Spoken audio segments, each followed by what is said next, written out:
Welcome back. We'll proceed with our meeting. We left off at item number 5.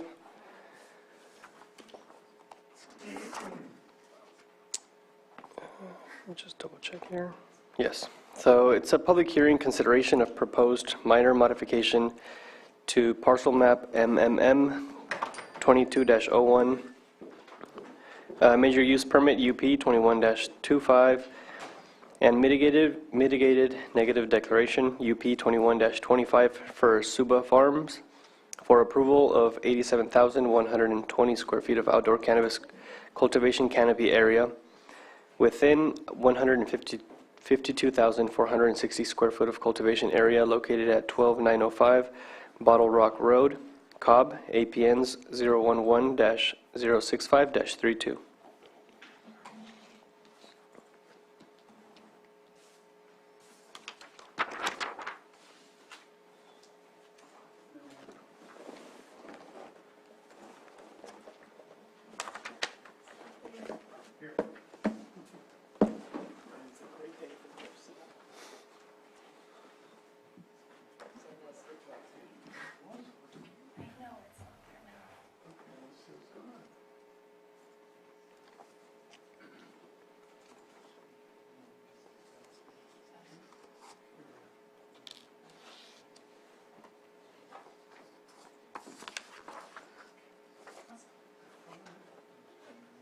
Thank you.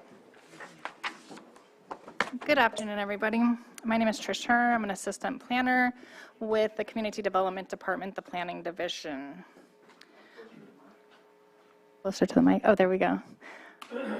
Today on our agenda for this application is the permit request, the project scope, site description, project analysis, cumulative impacts, recommendations, and conditions.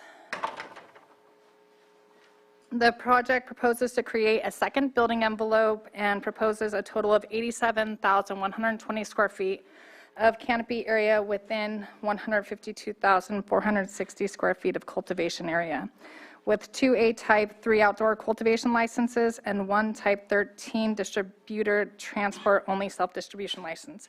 I would like to let the commission know that there is an error on the staff report. In the executive summary paragraph, I failed to type in that there are 2 A-type 3 medium outdoor licenses. Also, the conditions of approval, number 5, is incomplete.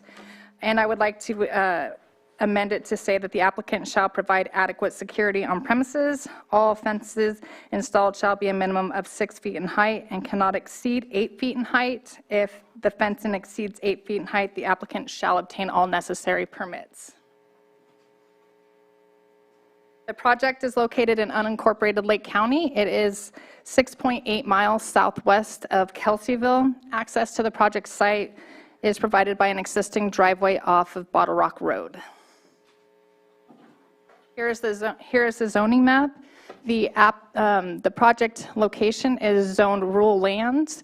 BF, which is it's a special lot density. It's a frozen, so it cannot be split up. And then it's also in the scenic combining district. The project parcel is developed and includes a single-family dwelling with a detached garage. The proposed cultivation area is within an approximately 3.5-acre area on the eastern portion of the property that is mostly clear and flat. There was an early activation granted on this property to a previous applicant. The proposed project includes the following: 3 2,500-gallon water storage tanks, 2 secured sheds under 100 square foot each for pesticide and fertilizer storage, perimeter fencing, 4 employee parking spaces, including 1 ADA compliant parking space, portable toilets with washing station, 1 ADA compliant portable toilet, a loading zone, and a 20-foot wide access driveway from Bottle Rock Road. And this is what is existing on the property right now. There is a permitted residence, a septic system that will require an inspection from environmental health. That was their conditions, is they would like to come out and inspect the septic system. It is a condition of approval. A detached garage and existing wells. The project is in compliance with the Lake County General Plan, the Cobb Area Plan, Lake County Zoning Ordinance, and state regulations. The Lake County General Plan policies reviewed. There was no conflicting policies within the general plan and no policies addressing commercial cannabis cultivation in the general plan. However, the project will utilize screen fences and follows the required setback of at least 100 feet from the property line. The project, as proposed, will also include a 5,000-gallon water storage made of steel or fiberglass and a backup generator for emergency use. That 5,000-gallon water storage tank will be dedicated to fire suppression.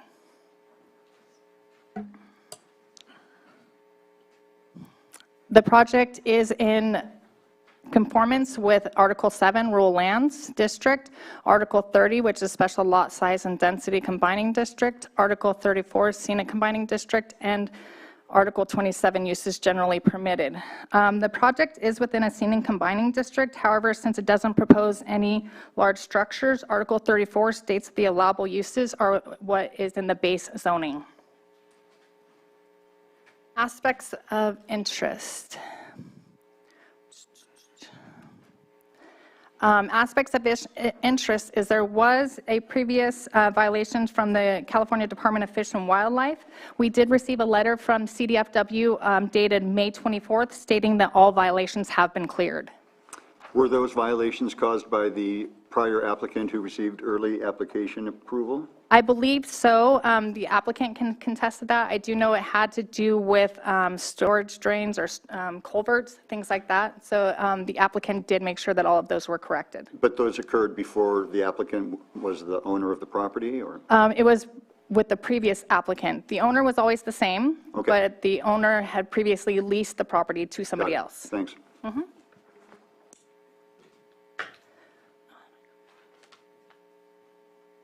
Aspects of interest, there has been a lot of concern regarding odors.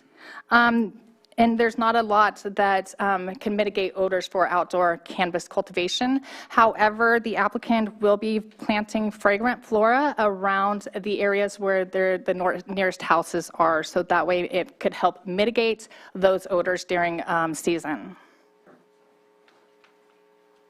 The proposed project will obtain water from the existing well. A water availability analysis and hydrology report was prepared on November 20th of 2021 by Hurwitz Environmental, and the drought management plan was also provided by Hurwitz Environmental Services according to the requirements of Lake County Ordinance 3106.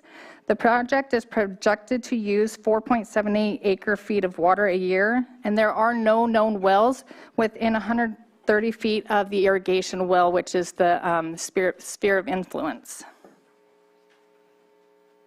I'm sorry, what is the, I thought it was 400 feet, no? No, that's the hydrology report said 130 feet at the top.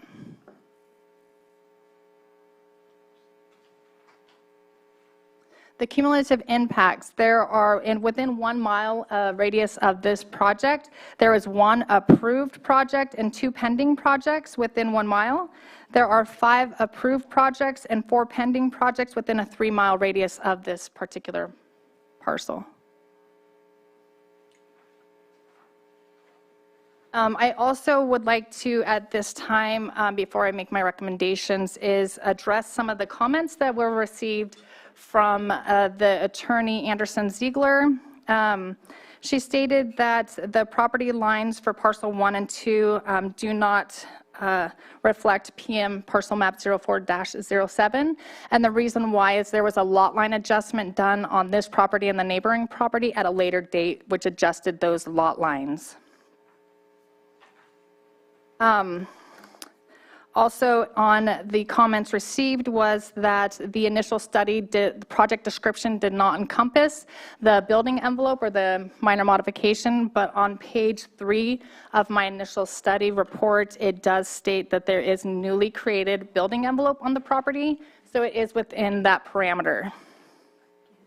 And then I did fail to type in the A-type medium outdoor licenses. Those did, I did amend that today. And the odors, again, are very difficult to mitigate odors whenever it comes to outdoor cannabis cultivation, but the applicant is going to plant some fragrant plants to help mitigate those odors.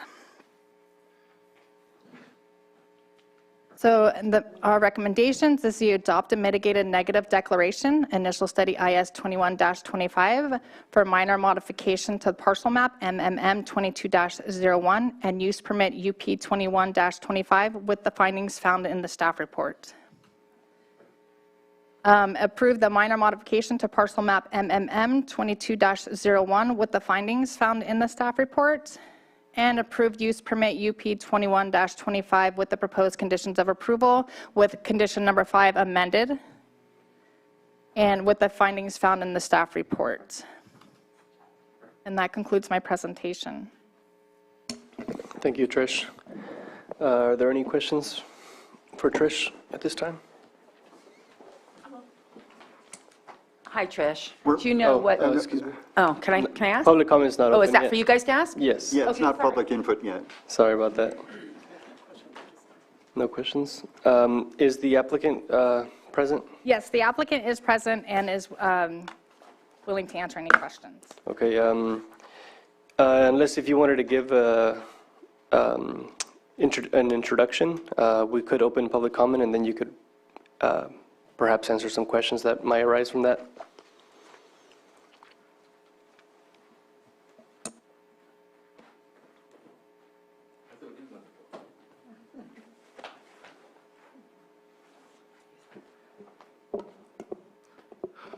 Good afternoon. Good afternoon. You know, I bought this property in 2005 as a... Could you state your first and last name for the record, please? Oh, Suba Naidu. And we come here every weekends. And we come on Friday night and we leave on Sunday evening. And in 2005 and 2020, Carlos comes to me and asking me, hey, you know what? I'm a sheriff in Lake County and I want to lease your land. And I said, what are you going to do? He said, I want to plant cannabis. And I said, I don't know. I have to talk to my family. So I talked to my son, and both the boys says, Dad, be careful. I said, no, this is passed by the state of California, and people voted for it. And I said, you know, I'm not doing any illegal. I'm doing it legally. I told him, and I came with him to this building to get the permit. And you guys gave him early activation permit, and I have a copy over there. And I didn't do the planting, I leased it to him. So he planted it. So he did not follow the rules of the county and the water department, and they sent me the citation. And I talked to him and I said, that's it, you stop and leave this place. I don't want you to do. So I hired an attorney told him to leave, and he left. And I thought, what I'm gonna do with this place? Huh? I said, well, I'm retired. I was a county employee and I'm retired. And I said, hey, you know what? I'm gonna go and do the planting over there according to the rules of the county and the state. And that's what I'm trying to do. I'm not trying to disturb anybody. I'm not trying to do anything to anyone. I am just want to follow the rules and do what you guys say. I have a quick question for you. You're planting them in pots, raised beds? Yeah. There's also a reference to hoop houses, though, in the staff report, which are enclosed, are they not? There are no proposed hoop houses. It's strictly going to be 100% outdoor. Outdoor. Yes. Okay, as long as that's, the reference to hoop houses confused me. Thanks. Thank you for your introduction. Thank you.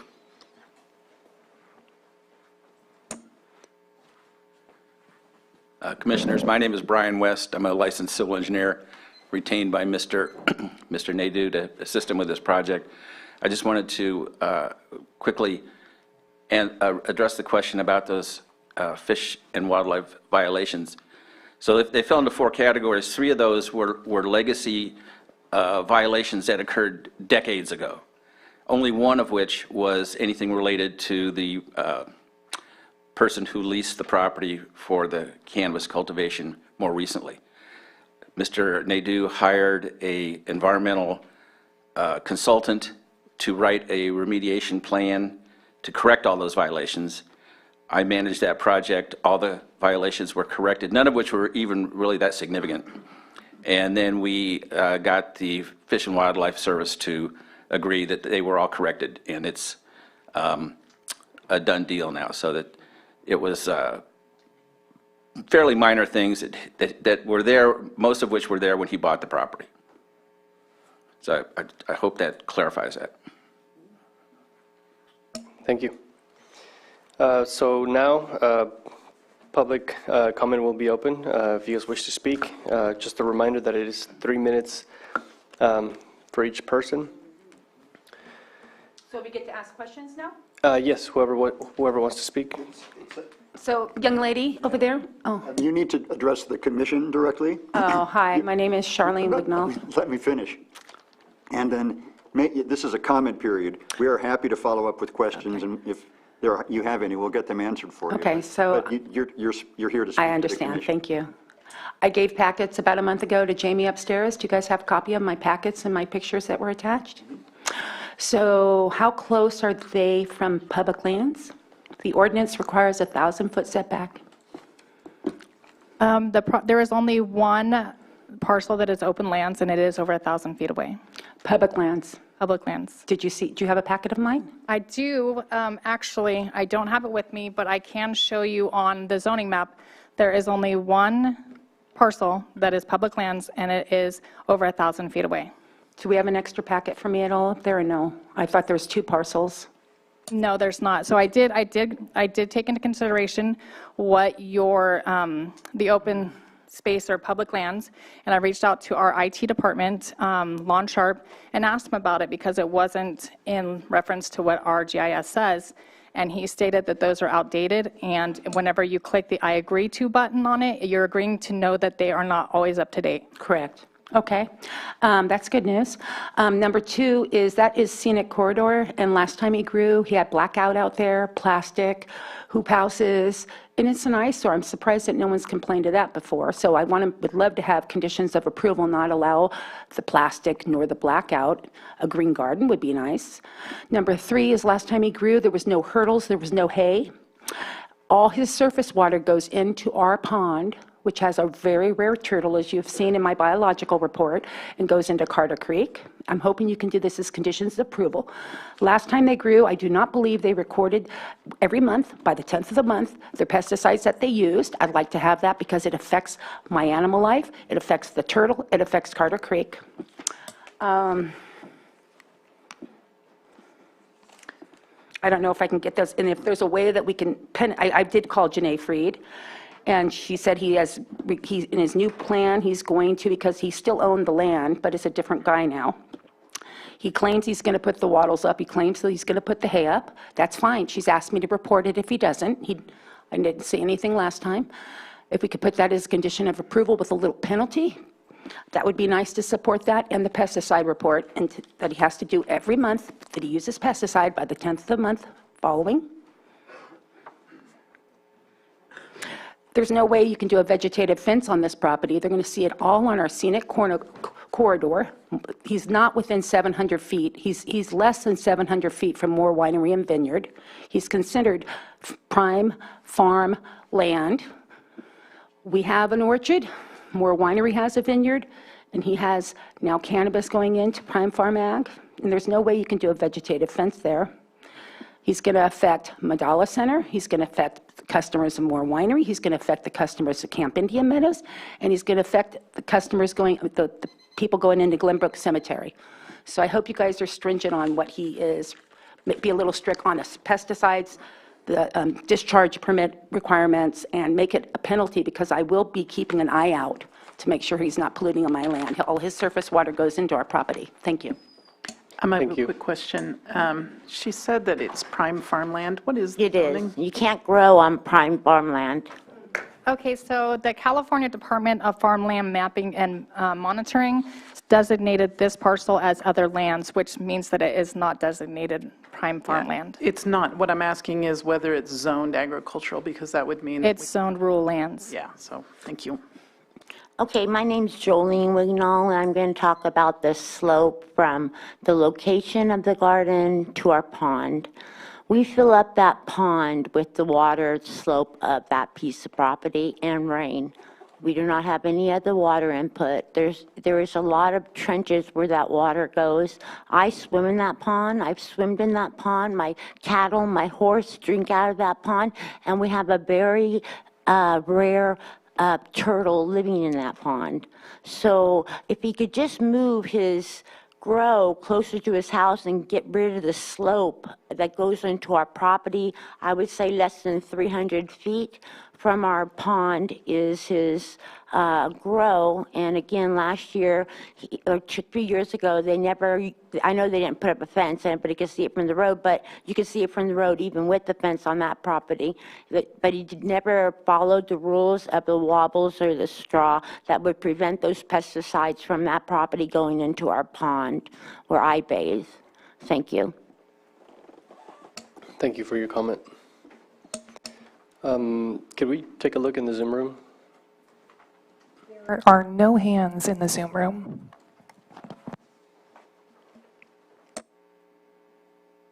Hello, I would like to make one comment. This is Andrew Amelong, the Cannabis Program Manager, to address the public lands concerns. Because so much of the county is BLM land and National Forest land, this was an issue that was brought to the Board of Supervisors in 2020, where Ordinance 3096 was passed to, I guess, further elaborate on that public lands where, because of development or other actions, it is clear that the public is invited to use such locations as places of recreation and other destination activities, including but not limited to hiking, birdwatching, equestrian activities, and camping.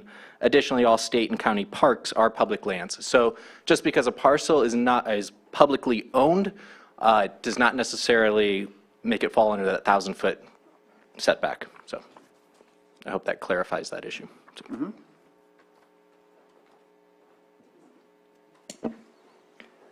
I see no more hands in the chambers. Double check the Zoom room. No hands in the Zoom room. So we'll be closing public comment and bringing it back to the commission.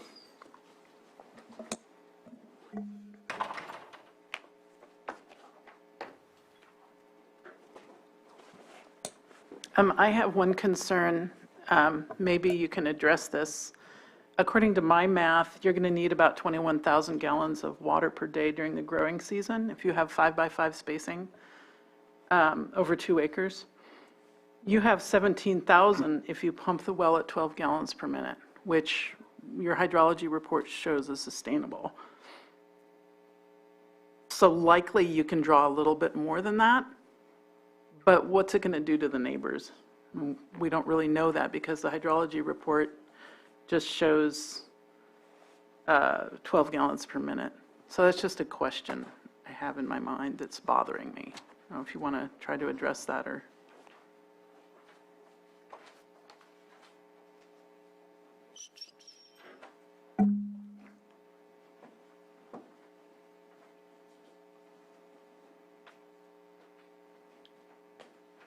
I would, this is Brian West again. I would like to address that question, if I could. Thank you. So the hydrology report included the testing to create the hydrology report, included doing a long-term yield test. And as a result of that, it was determined that the radius of influence of the well at maximum yield was no more than 130 feet. In other words, that a well further than 130 feet from Mr. Naidoo's well, even at maximum yield, would not ever see any reduction in water supply. So that was the conclusion of the hydrology report. Now, as far as how much water is needed to sustain this cultivation area, if there is not enough water for the entire cultivation area, which we think that there probably is because of the cultivation that took place there previously, then the number of plants would have to be reduced. I mean, you can only grow as many plants as you have water for. So there's no possibility of squeezing more water out of the well. The only choice you have is to reduce the number of plants that are consuming the water. Yeah, agreed, and I think you have the water. The question is whether it's going to affect the neighbors. Well, I think the hydrology report is pretty conclusive that this well can never be extracted to the point where it would affect any well that's known to be close by to it.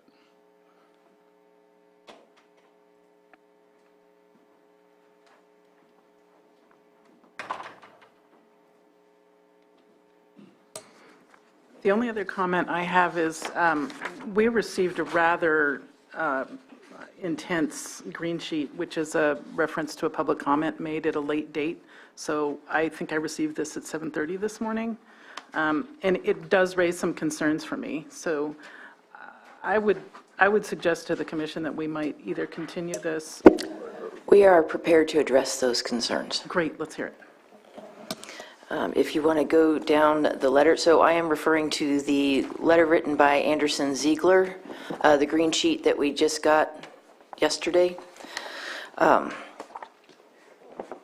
In the second paragraph where it refers to new documents, I can only assume that that means those were documents that were sent to AZ on May 31st in response to the first letter, which is on page 4. We did send those materials to them at that time. Next paragraph, site plan submitted by West and Associates Engineers is not stamped and signed by the responsible engineer of record. That's not required by our ordinance. Our ordinance requires that site plans are done by design professionals, and West and Associates Engineers is an engineering firm, so they qualify. Next paragraph, the property line configuration shown for parcel 1 and 2 on the certificate of correction does not align with the recorded parcel map 04-07. There was a lot line done after parcel map 0407, and so the certificate of correction has been verified and approved by the county surveyor for accuracy. Next page. The proposed premises plan, sheet 4 of 7, indicates a security office shown adjacent to an existing family residence. The ISMND does not mention a security office. In addition, the structure appears to be a legally converted detached one-car garage to a single-family residence. In our record search, we found a permit both for a single-family residence, which was a fire replacement, and a manufactured home permit. So there are permits for 2 residences currently on the property. As well, before occupancy or before operation of this permit, they must be in compliance with any other permit requirements for the county. And so if there is an unpermitted structure at that time, we will definitely take care of it. But it would be an accessory structure that will be used for the security, which is actually required. Next paragraph. I'm not going to read the whole thing, but the gist of it is that the notice of the public hearing describes a certain request. The initial study and mitigated neg deck also describes a different request. It's basically noting discrepancies in the project description. So the initial study and the mitigated neg deck, the draft, includes both the major use permit as described, as well as explaining that in that project description, this cultivation would take place in a newly created building envelope. So it also actually includes the creation of the modification of the map. Next paragraph, ISMND describes, the gist of it is that we're missing the citation of the 2 medium outdoor commercial cannabis cultivation licenses.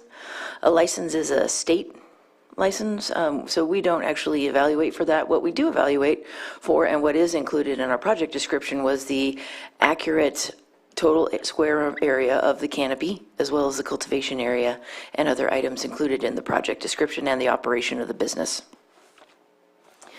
Type 13 self-distribution license is one of our licenses.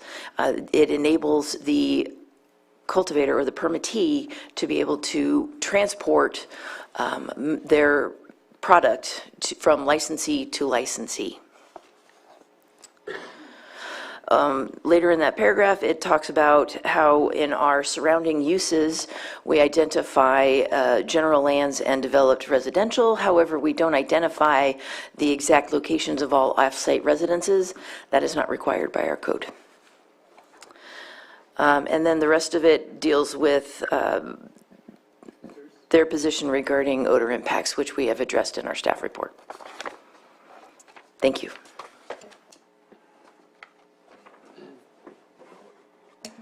Are there any further questions for the applicants or staff? I have a comment, and it does sound like the earlier grower was problematic and created a lot of bad blood in the community and a mess in the neighborhood. And it's probably fair to say that Mr. Naidu could have kept a closer eye on the property under his control, but I don't think it's fair to imply that those same violations will occur now. I think the standard safeguards are in place for setbacks, hazardous waste, you name it. And it's a clean application going forward, in my opinion.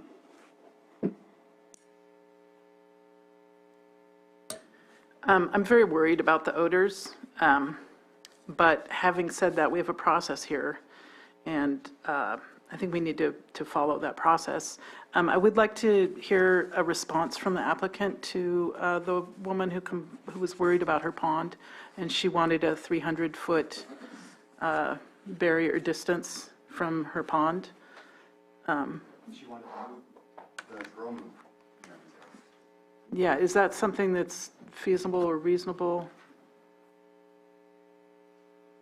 I don't know enough about the topography there to know if that's a realistic request. Yeah. It does meet because he said that. I assume she's talking about western pond turtles, and I think it's a legitimate concern.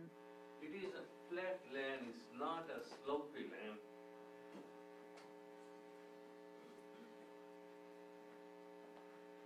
I don't have the map in front of me, so I can't really tell. But The land is not sloped like that. The water will flow from here to their side.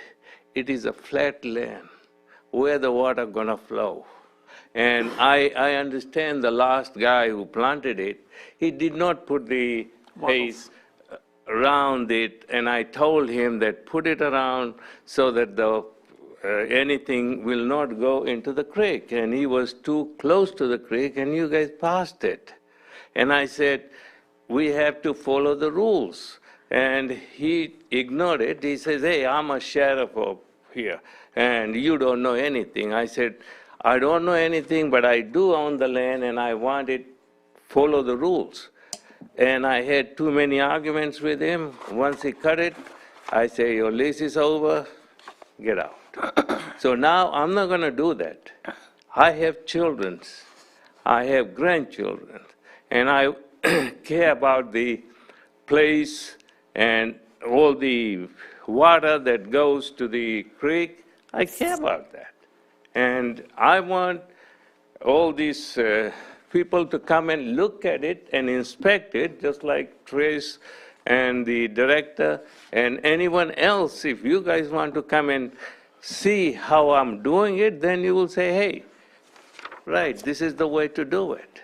Because I am a retired employee of a county, and I follow the rules and regulations. And my son works in the assembly, and he's a lawyer there. If I do anything wrong, he jumps on me. Dad, you're doing this thing wrong. So I follow the rules. I don't want to break the rules.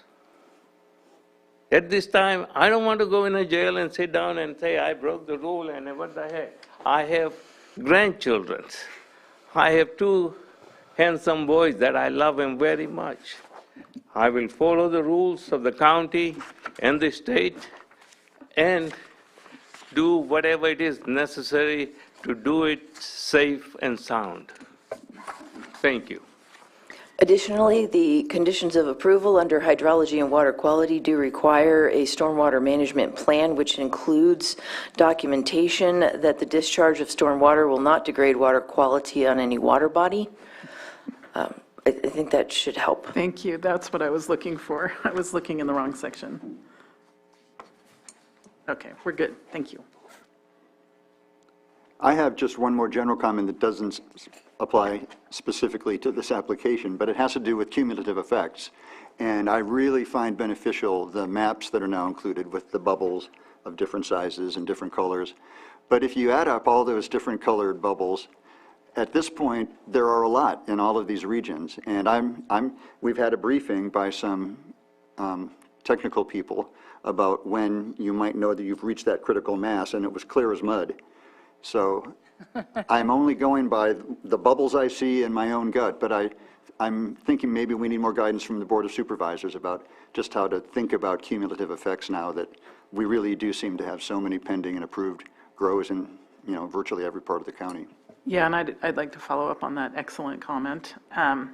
As we're learning here, we're going to have a grow, presumably out here. We're going to smell it when we drive by, or we're going to smell lavender. We're learning. We're on a learning curve. There's no science on this crop. So the good thing about it is it's an annual crop. So I'm a pear grower. I have pear trees, and I invest for 8 years before I get a crop. The good thing about this is we can learn from you and your experience. So I guess what I'm trying to say is, yeah, let's go ahead and see what happens.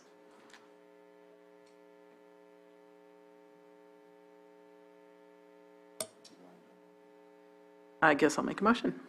I move that the Planning Commission find that the potential impacts associated with this project can be mitigated to less than significant through the implementation of the Mitigated Negative Declaration IS 2125 for Suba Farms at the property located at 12905 Bottle Rock Road, Cobb, also known as APN 011-065-32, will not have a significant effect on the environment, and that the Planning Commission adopt initial study IS 2155 based on the findings listed in the staff report dated June 22nd, 2023.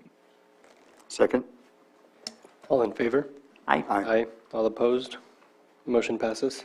Before this next motion, if I could just remind the commission that at the beginning of Tricia's presentation, she did request an amendment of the conditions, so that it would be Thank you. Subject to conditions as amended. Thank you. I move that the Planning Commission approve the minor modification MMM 2201 to parcel map PM 04-07 to allow the addition of a second building envelope for property located at 12905 Bottle Rock Road, Cobb, APN 011-065-32, based on the findings and subject to the conditions included in the staff report dated June 22nd, 2023. And as amended. I think the amendment would be with a major use permit. Am I incorrect? Anytime the conditions are mentioned. There was a one condition where we had an incomplete sentence. Oh, subject to the conditions as amended. All in favor? Aye. Aye. Aye. All opposed? Motion passes. You did second it, didn't you? No. You didn't say as amended. Okay, I'm going to start all over again. Let me write some notes first. I move that the Planning Commission approve the minor modification MMM 22-01 to parcel map PM 04-07 to allow the addition of a second building envelope for property located at 12905 Bottle Rock Road, Cobb, APN 011-06532, based on the findings and subject to the conditions as amended included in the staff report dated June 22nd, 2023. Second? All in favor? Aye. Aye. All opposed? Motion passes. One more.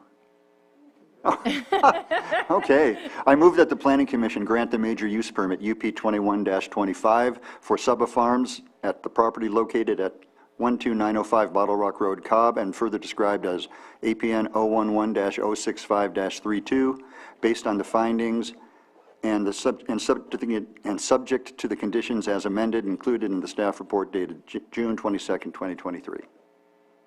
Second. All in favor? Aye. Aye. All opposed? Motion passes.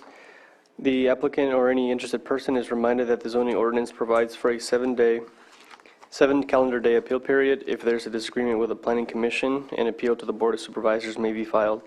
The appropriate forms and applicable fee must be submitted prior to 5 p.m. on or before the 7th day, following the Planning Commission's decision on this matter. Thank you. Thank you, Trish. Moving on to our next item, item number 6.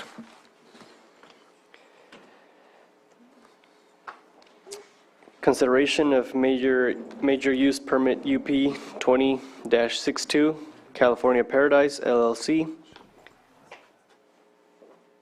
Aaron, sorry if I don't pronounce this name correctly, Aaron? Yeah. Aaron Koch.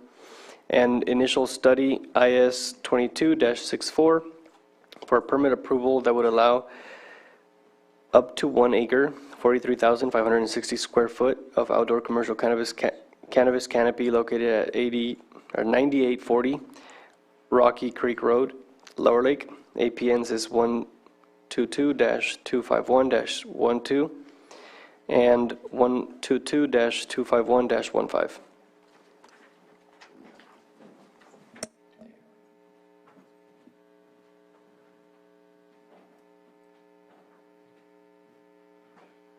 Hello, Commissioners. My name is Max Stockton, and I'll be presenting California Paradise, as you mentioned, for Aaron Koch, the applicant. The agenda today will include permit request, project scope, site description, project analysis, cumulative impacts, and recommendations and conditions.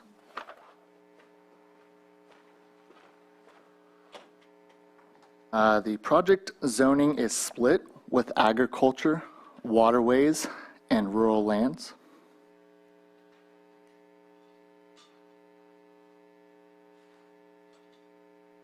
The project site is located in unincorporated Lake County, 6 miles east of Lower Lake. Access to the project site is provided by Rocky Creek Road, an existing private access road within 1.5 miles of Morgan Valley Road.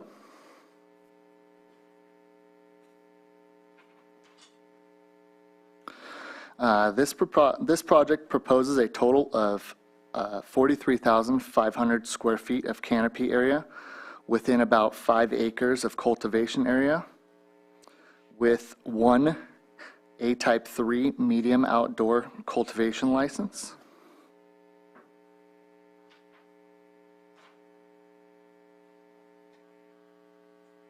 As seen here in the 2 photos, the project parcel is slightly hilly, with the cultivation area being relatively flat.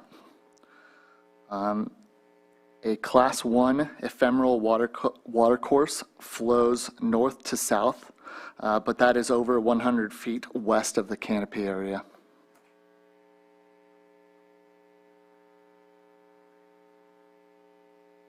This project includes 1 43,500 square foot of canopy with 88 compliant restrooms, 4 shipping containers for storage, drying, and packaging,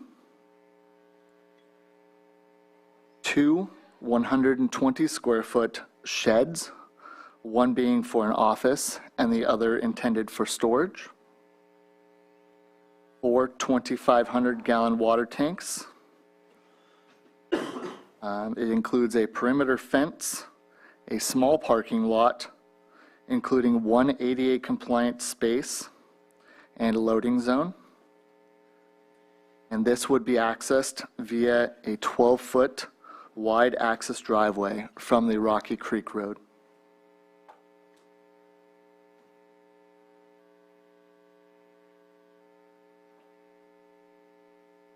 This site has 4 existing wells, one of which will be used for this cultivation or is intended for this cultivation. The others at this time do not have pumps even installed for them. As mentioned prior, it is mostly clear and flat. And this applicant had prior early activation.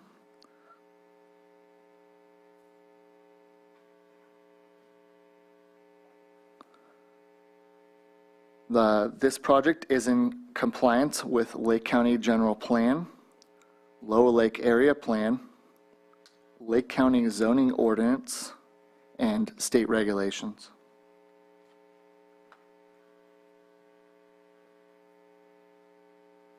The Lake County General Plan goals and policies reviewed include Chapter 3 for land use and Chapter 11 for water resources, of which found no conflicting policies with the general plan.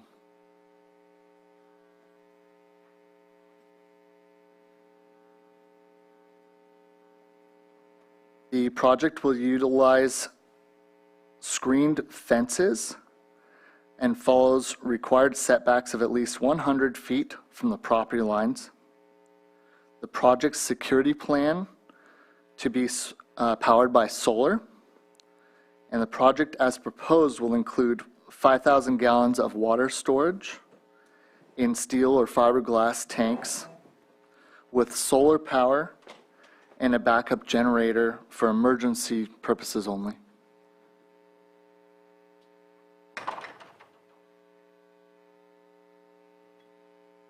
Four articles were reviewed for evaluation of this project.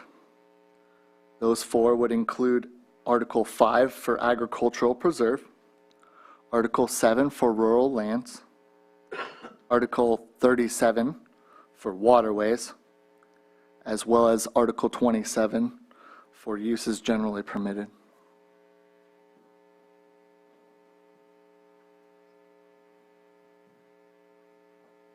The CEQA initial study found that the following 9 resources may be impacted by this project. Those resources would include aesthetics, air quality, biological resources, cultural resources with tribal resources, geology and soils, hazards and hazardous materials, hydrology and water quality, noise, and wildfire.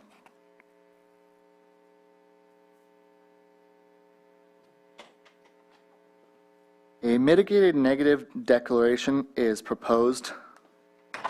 It is the proposed CEQA environmental determination for this project. All identified impacts can be reduced to less than significant with mitigation. And the public comment period did occur between July 15th, 2020 and August 15th, 2020.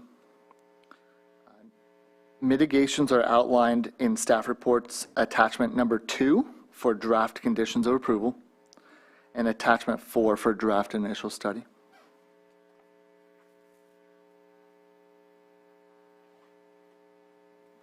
Let's see.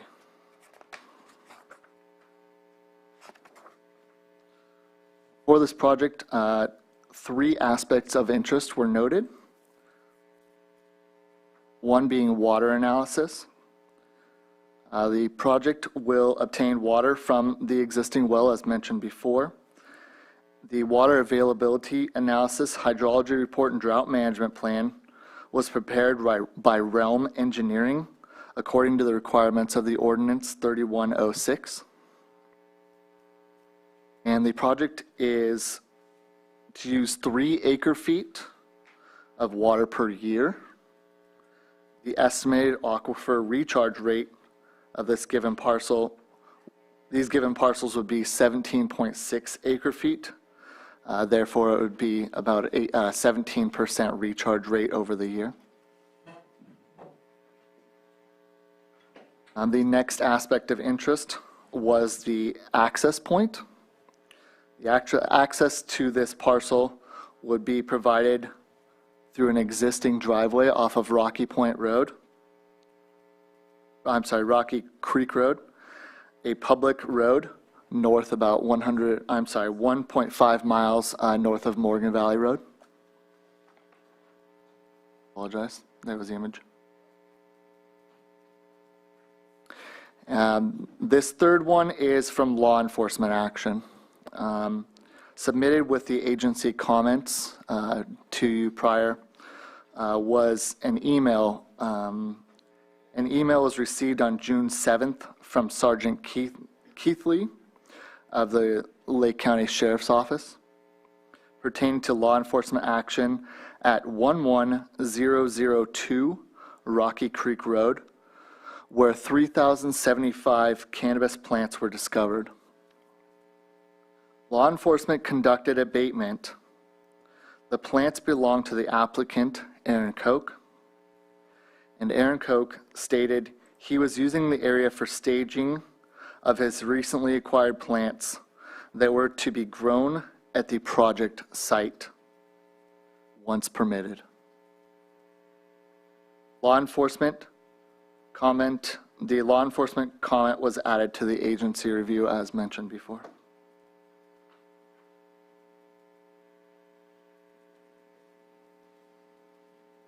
For cumulative impact, there's one approved project and there are 0 pending projects within the 1 mile radius. And there are 5 approved projects and 8 pending projects within the 3 mile radius of this project.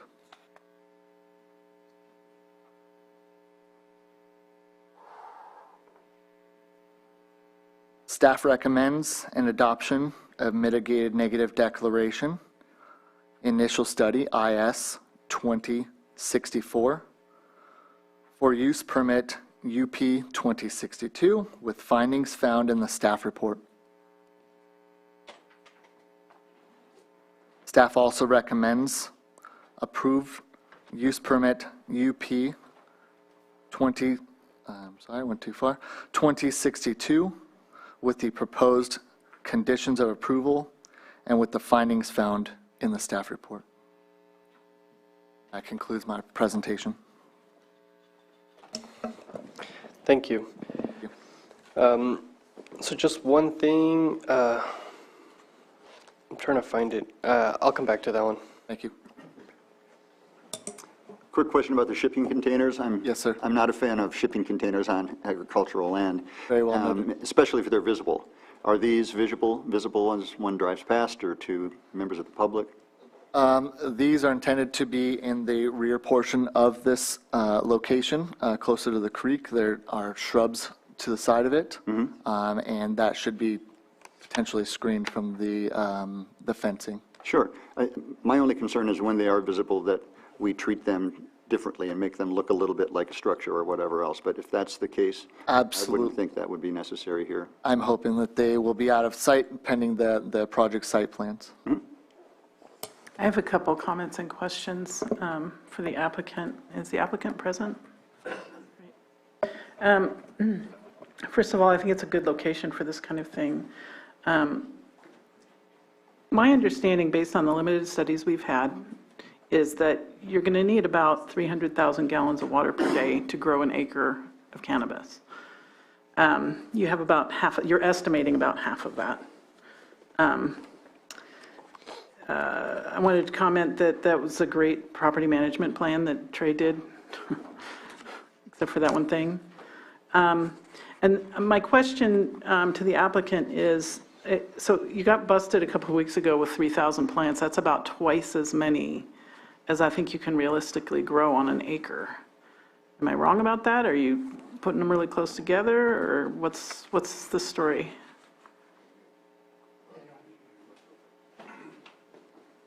mean, that's about 10 to 15 square feet per plant.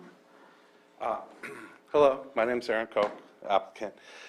We were preparing to go a little over on the numbers and cull out the ones that were small or unhealthy and just use the ones that were ready and good enough to plant. So that was the plan. Got it, thank you. If you need any more clarifications on anything, I've prepared. No, that's great, that's exactly Okay, thank you. reasonable.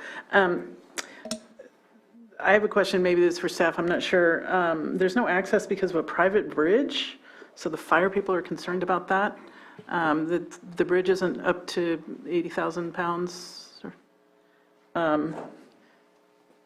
The page 6 of the COAs addresses general fire safety in roads, but not the specific concern of the CAL FIRE agency regarding the bridge. Is that something we can? May I? Go ahead. Sorry, Trey Sherrill, consultant for the applicant, California Paradise. The bridge they're referring to is on Rocky Creek Road. There is a wooden bridge there that doesn't meet the CAL FIRE requirements for 4290 standards. And it's not on the property, but it is between the property and Morgan Valley Road. And so therefore, this is a strictly outdoor cultivation operation, and we will have to manage it so that nothing triggers the need for compliance with 4290 standards, such as, additional structures and things like that. And at the time, the fact of the matter is, in light of that, originally proposed were the 20-foot shipping containers, because at the time, they only required, when this application was submitted, they only required a zoning clearance. That rule has since changed. And so now we're looking at, it'll probably, instead of the 20-foot shipping containers, it would be more likely 120 square foot wooden storage sheds. Thank you for that. And also, if I may, the hydrology report stated that the water usage requirement for this farm would be 3 acre feet, or approximately 977,000 gallons. I don't remember the numbers you just said, but I wish we could just use the same, I'm not used to the, I don't measure things in acre feet, I measure them in gallons per minute on my farm, so. yeah, and then to that effect, there are a total of 4 wells on this property. However, 3 of them are low producing wells, 7 gallons a minute or less, but there is one 55 gallon a minute well, and that's the one that the pump is in and will be used for this project. And I'm happy to answer any other questions. Yeah, I had a quick question. Oh, wait, were you done? Sorry. I'm done. Okay. I read it, I'm trying to find it on one of these reports, but it said that they would use the revenue from permitted cultivation operations to address all violations. Are there currently any violations on the property? No, before my client purchased the property, both the Water Board and Fish and Wildlife had conducted eradication, well, Fish and Wildlife and the Sheriff's Office, and then violations were issued from the Department of Fish and Wildlife as well as the Water Board. However, that was like the first thing that my client, Aaron, did was correct those violations that the Fish and Wildlife and Water Board had issued. And that was done with, as previously referenced, this project received early activation 2 years in a row, and it has been licensed with the formerly California Department of Food and Agriculture, now Department of Cannabis Control, for 3 years. Thank you. Final comment. I welcome the use of solar. It would be nice if all of our growers could make it that way too. I appreciate that, but that's the only option in this location. Well, I'm glad to see it. Yeah, there's a lot of solar. Actually, all the farms out Morgan Valley Road that I've worked on, and I work on quite a few, they're all solar based because it's a necessity because there is no shore power out there. But yeah, they're incorporated. Okay, so I found the letter from CAL FIRE, and there's an acronym that I don't understand. It says, if the AHJ chooses to not enforce minimum fire safe standards during the permit process that is required by the state fire safe regulations, they are accepting all responsibility for not requiring the applicant to follow minimum state fire safe regulations required in the SRA. AHJ. If the AHJ chooses to not enforce minimum fire safe standards during the permit process that is required by the state fire safe regulations, parentheses, Title 14, PRC 4290 et al., they're accepting all responsibility for not requiring the applicant to follow minimum state fire safe regulations required in the SRA. I just Googled it, and it says authorities having jurisdiction. So that would be us, as I interpret it. And the lawyer is nodding. So I can't proceed without this bridge problem solved because I don't think the county can take this on. If there's a fire, they're going to say it's our fault because we didn't require a bridge. Am I wrong? I believe that there's lots of examples I could point to in a situation like this. There are several residences beyond this bridge that referencing on Rocky Creek Road. And then that's like, man, I gotta find it. There was a resolution passed by the Lake County Board of Supervisors a few years ago declaring outdoor cultivation only as not having to comply with the 4290 standards, which is why we changed the application, or well, actually started out from the beginning with this application strictly outdoor only. Is this bridge on the property or just? No, it's Because my understanding of 429091 and Mike Wink's comments in the past is that the area within the application boundaries has to be compliant, but something that is not on the property is not something you can require the applicant to. Yes, and further, for some examples, any of the projects permitted off of Jerusalem grade past the bridge over Dry Creek, any of those would be in the same, the bridge that goes over Dry Creek on Jerusalem grade, every property past that bridge is not 4290 compliant, is basically, for example, of other projects. Well, I'm not here to evaluate those other ones, and I can't really, I'm just very concerned. I mean, the beginning of this letter, they say that CAL FIRE says the access road that does not meet PRC 4290 standard to this location crosses a privately owned bridge on Rocky Creek. This bridge does not meet PRC 4290 standards, and visual inspection shows great concern for its use by any vehicle of any size or type. CAL FIRE has no known safe access to this location when Rocky Creek is not dry. This may delay or prohibit timely emergency response to this location. And he goes on for page, and the tone of it concerns me. If it's not on the applicant's property. If I may. Even if you're not, as a commission, as part of this project, as part of the project location requiring changes outside of the project area, you do take into consideration the environment when determining whether or not to approve CEQA. And one of those required elements, one of the required impacts is fire safety as well. Not only that, but you also have the mandatory findings for permits through the county's process. They are effectively two separate decisions, and you can take into consideration the comments submitted by CAL FIRE and your understanding of the facts that's presented to you as far as whether or not you think that this is one of the conditions is safe, for example, for the public. And while you may not be requiring that the applicant upgrade all of those elements, you can certainly take into consideration their existence and their impact, or the project's impact on them.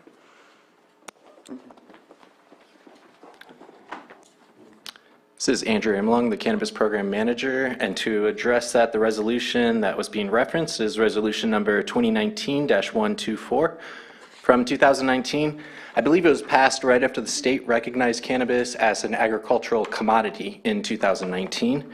And the resolution reads that the Board of Supervisors acknowledges and agrees that the requirements of Public Resource Code Section 4290 and the SRA Fire Safe Regulations implementing that code section, sorry, I just ran downstairs, I'm a little out of breath, but are applicable to properties within the SRA containing residential, commercial, and industrial buildings, building construction, to all tentative and parcel maps or other developments approved after January 1st, 1991, and to applications for building permits on a parcel approved in a pre-1991 parcel or tentative map to extend that condition, that conditions relating to the perimeters and access of the buildings were not imposed as part of the approval of the parcel or tentative map.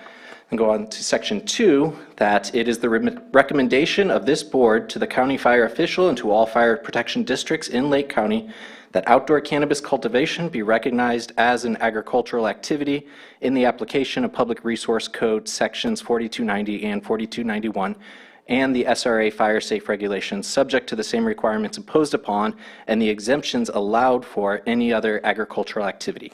And the key phrase there would be that the outdoor cannabis cultivation be applied. So there's separate 4290 and 4291 standards for residential uses and commercial uses.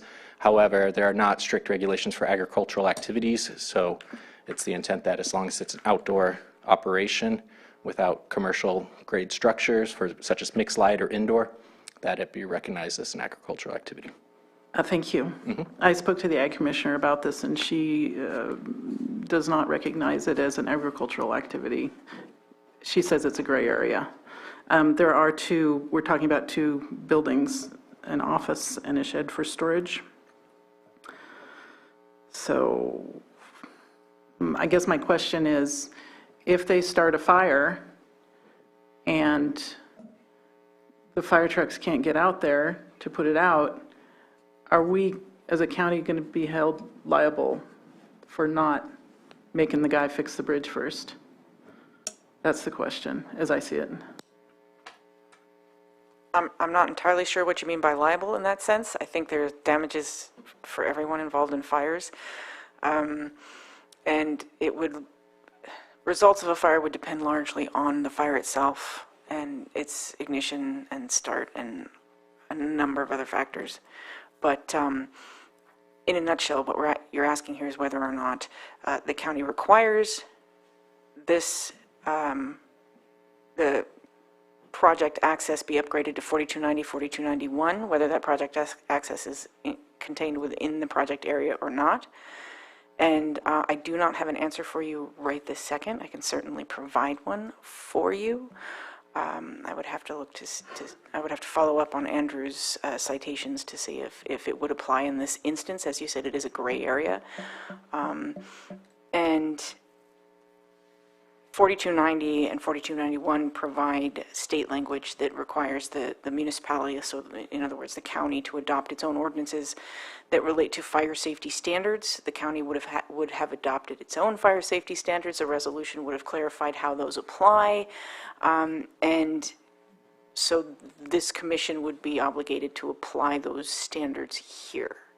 And if the project doesn't meet the standards, then arguably, if you find with the evidence in front of you that the project doesn't meet the required county standards, then you arguably could not then make the required findings to approve the permit. But that would be a finding you'd have to make in relation to the ordinance, the county ordinance and the county fire safe standards.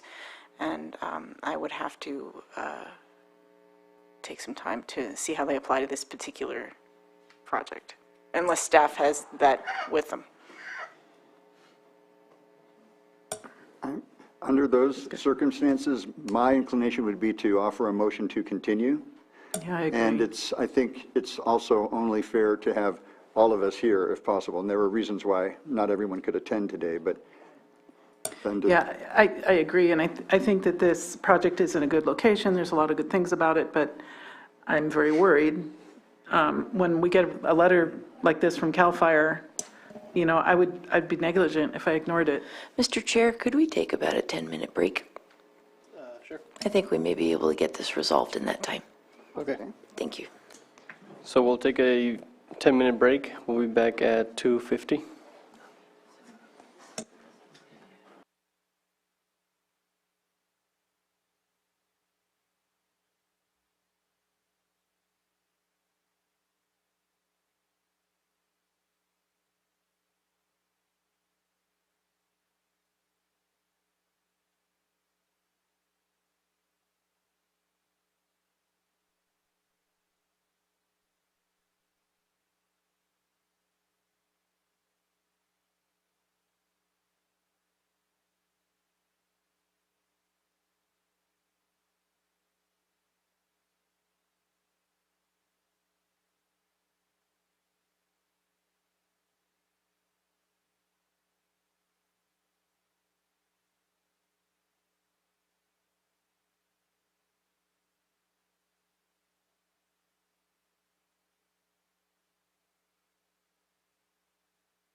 The time is 12:50, and we're back from our 10-minute break.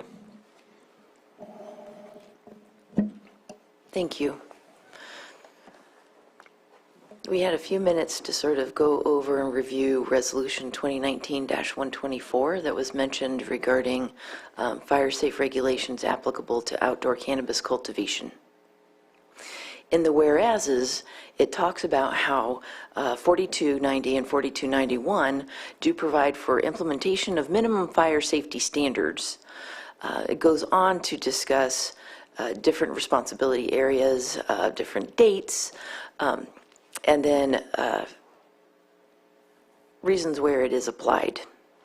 However, further goes on in the whereases to establish that, let me find it, one moment.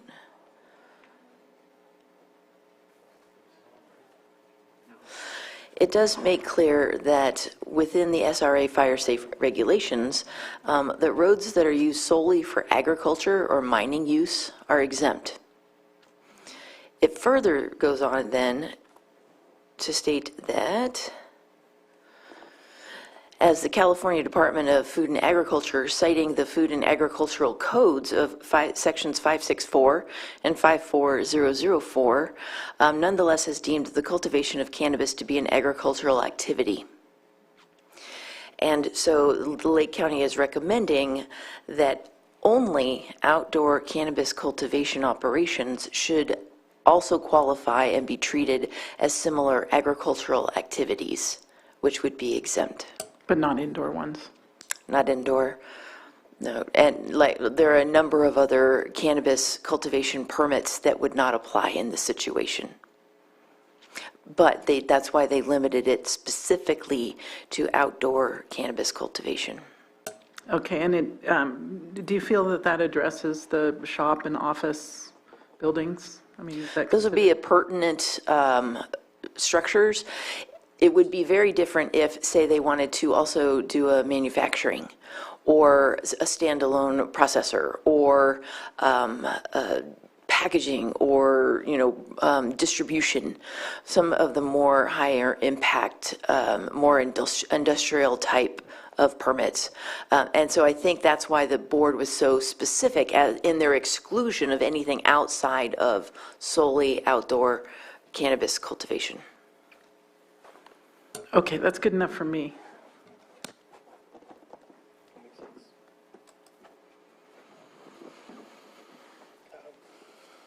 You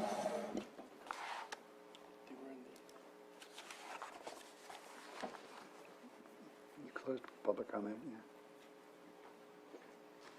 Well, I think that's clear enough for me, too, and I'll be happy to offer a motion. I move that the Planning Commission find that potential impacts associated with this project can be mitigated to less than significant through the implementation of the Mitigated Negative Declaration IS 20-64 for California Paradise at the property located at 9840 Rocky Creek Road, Lower Lake, and further described in this motion, will not have a significant effect on the environment, and that the Planning Commission adopt initial study IS 20-64 based on the findings listed in the staff report dated June 22nd, 2023. Second. All in favor? Aye. Aye. All opposed? Motion passes. I move that the Planning Commission approve major use permit UP 20-62 for California Paradise on property located at 9840 Rocky Creek Road, Lower Lake, and further described in this motion, based on the findings and subject to the conditions listed in the staff report dated June 22, 2023. Second. All in favor? Aye. Aye. All opposed? Motion passes. Note, the applicant or any interested person is reminded that the zoning ordinance provides for a 7-day calendar day appeal period. If there is a disagreement with the Planning Commission's decision, an appeal to the Board of Supervisors may be filed. The appropriate forms and applicable fee must be submitted prior to 5 p.m. on or before the 7th calendar day following the Planning Commission's final determination. Thank you.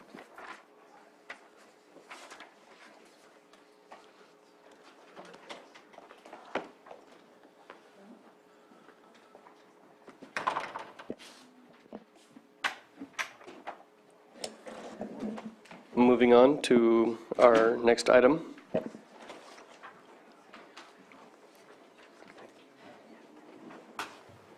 Public hearing, consideration of a major use permit, UP 22-31, and mitigated negative declaration, IS 22-38, for approval of approximately 9 acres of outdoor cannabis canopy, 392,000 square feet, and a 13,500 square foot addition to an existing 22,000 square foot processing building.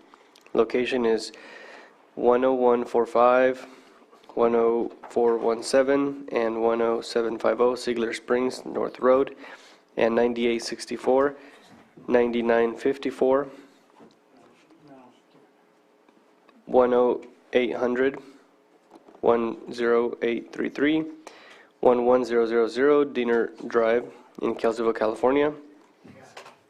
The APNs are 115-004-01, 05, 07, and 08, 115-001-21 and 29, 115-006-18, 001-069-48, and 001-047-06. Applicant is Pasta Farms 2. Thank you, Mr. Chairman. Eric Porter, Associate Planner, Lake County.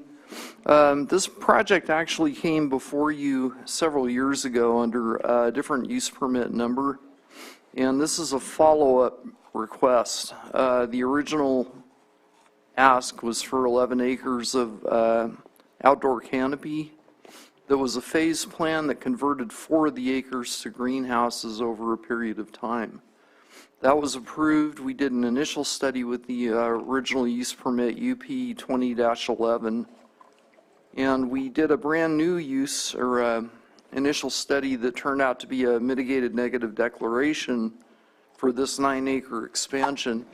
So the project, it's split zoned, it's zone ag and RL, both of which allow commercial cannabis. It's not in a mapped farmland protection area, so they don't have to be forced into greenhouses.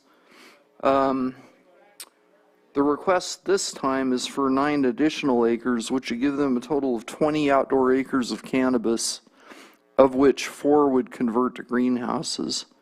So they own a lot of properties in the area. This is part of the Decisary winery, and there's an active vineyard that's on part of the properties. The yellow stars represent the parcels that are going to have cultivation activities occurring on them. And again, there's multiple lots that aren't shown here that are under the same ownership. The properties are fairly large. They combine for a total of 409 acres, which would allow up to 20 A-type 3 outdoor licenses or 20 A-type 3B greenhouse licenses, or a mixture of both. So this site plan's a little bit hard to read. The shaded areas represent different rows of outdoor canopy. They also want to add a 13,500 square foot addition to that orange building, which would be the green portions of it that are on the sides. They're currently approved for a 22,000 square foot building that's built, and that would be their drying and processing building. So they want to add an additional 13,500 square feet onto it. Details, 9 acres is what they're requesting. That's outdoor. 13,500 addition to the existing building. They do not need a self-distribution license because they already have one. And so that would be just inherent in their approval, would be the self-distribution aspect. And again, the properties are 409 acres in size. Details, I've already gone over UP 2011. I've gone over the conversion. Site is accessed by Ziegler Springs Road.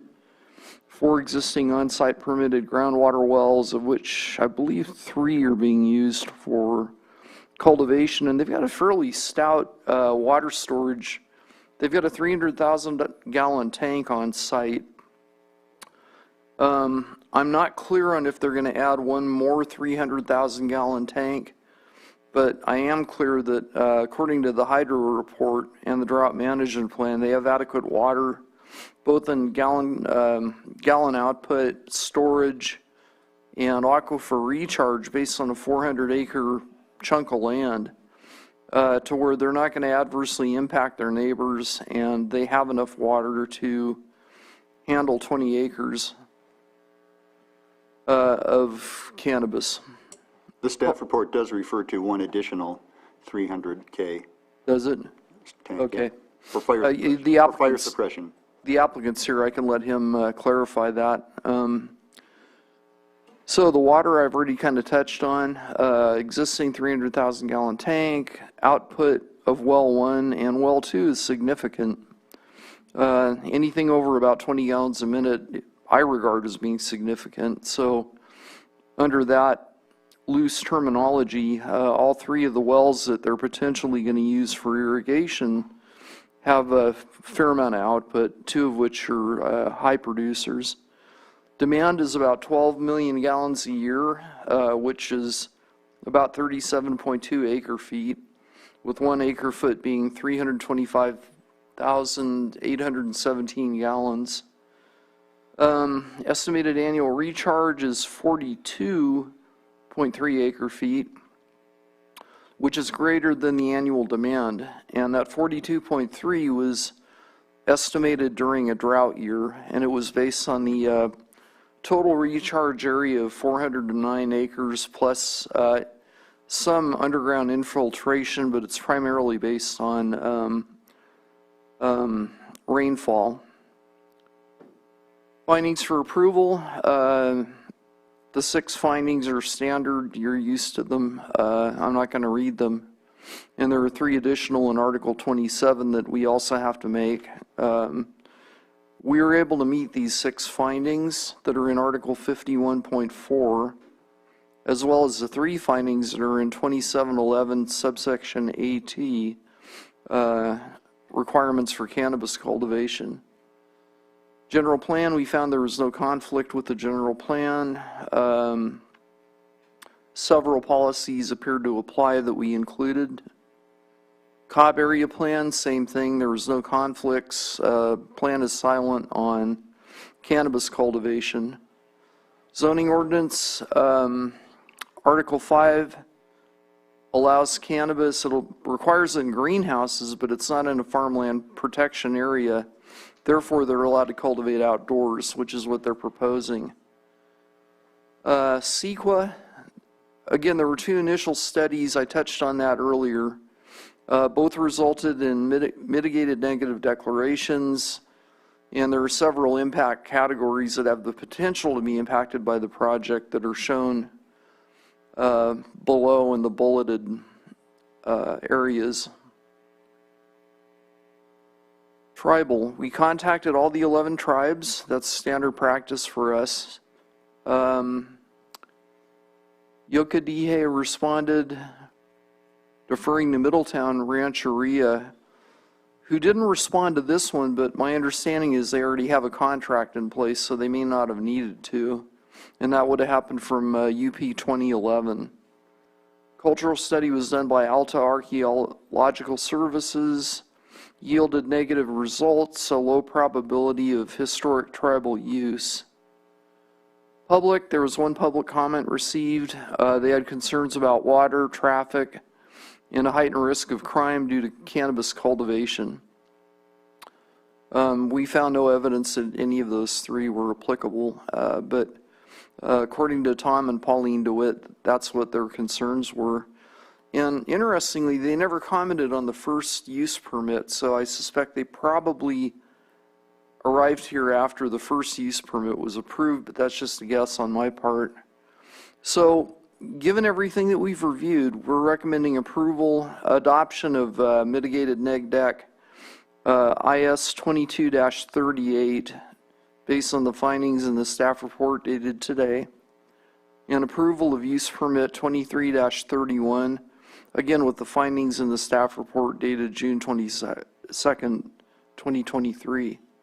So that concludes my presentation. If you have any questions, pardon me. I have a question, Eric. Yeah. Can you explain to me about, I'm not understanding, even though it's an ag zone, greenhouses are not required? Yeah, they have to be in a mapped farmland protection area. And not all ag-zoned properties are in a mapped farmland protection area. So if they are not in a mapped protection area, they're allowed to cultivate outdoors. Okay, thank you. And then I have a question also. The hydrology report shows that the nearest neighbor's well is 137 feet west of well number 1, with a total, and well number 1 has a total drill depth of 300 feet, and the nearest well is only 200 feet. So if they start pumping these down to 300 feet, that 200-foot well is going to go dry. Well, or is it outside the zone? I mean, it's 137 feet away. Excuse me, I'm not quite sure where the aquifer boundaries are for the wells that are going to be used for this project. And all I had to go by was the hydro report that was submitted for this project. And it appeared to show that there was not going to be competitive injury for any of the wells that are using the common aquifer. Right, so I guess the question, and I'm going to assume that this is, it says it's 137 feet west of well number 1. So that would mean that it's not the DeWitt's well, the people who sent the public comment, because I believe they're to the north of the project. I think you're right. Yeah, okay, so never mind. Okay. I think we're good. Eric? Yeah. You made no mention of trees removal. And I noticed that there are 4 with a DBH of 24, greater than 24 inches, 91 with a DBH of greater than 6 inches. The saplings, I'm not so concerned about. I get the point that they could be lost through fire, et cetera. But the tree management plan, which I thought was excellent, recommended much different replacement ratios than what the staff report recommends. And I wonder why we didn't go with what the tree management report said. That may have been an oversight on my part. We should. They suggested 10-to-1 for the over 24-inch. Well, 3-to-1 and then 1-to-1 for saplings. our standard practice had been a 3-to-1 or 4-to-1 replacement, depending on who the planner was. I've recommended 3-to-1 pretty consistently. You have, but it's jumped out at me that the management report actually recommended different ratios. And also, there was one neighbor whose property runs along the perimeter of that driveway. She wanted to be very sure that that was surveyed properly so that trees were not taken down. Was that this project? Excuse me? I thought that was the Kelseyville project. I could be wrong. No, I don't think so. Oh, okay. I don't recall anybody contesting the property lines for pasta.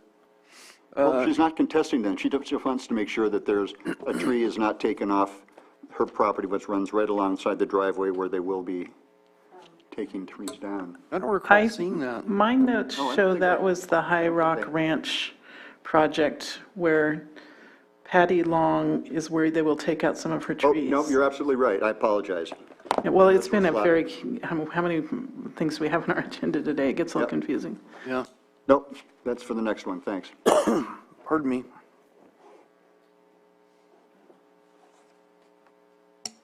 I guess one of the questions I have is regarding the processing building. What kind of plan or what exactly is going to, I mean, according to their operations that they have now, which I'm assuming was successful, is it just for more, just to have more room, obviously, and for the amount that they're going to be adding to the project? I'm going to defer that question to the applicant. I'm not quite sure why they need that additional space. I'm guessing it's for additional drying because they're expanding their total crop output, but that's just a guess on my part. Okay, thank you. Are the applicants here?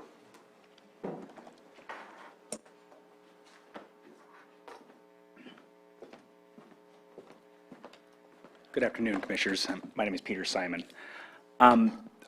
I really don't need to make a presentation, but I'm happy to answer any questions you have, and I'll quickly touch upon those that I've heard, if that's all right. One, with respect to the trees, the primary area of the expansion is an area that was already cleared of trees. So we're really not anticipating clearing any additional trees with this expansion at all.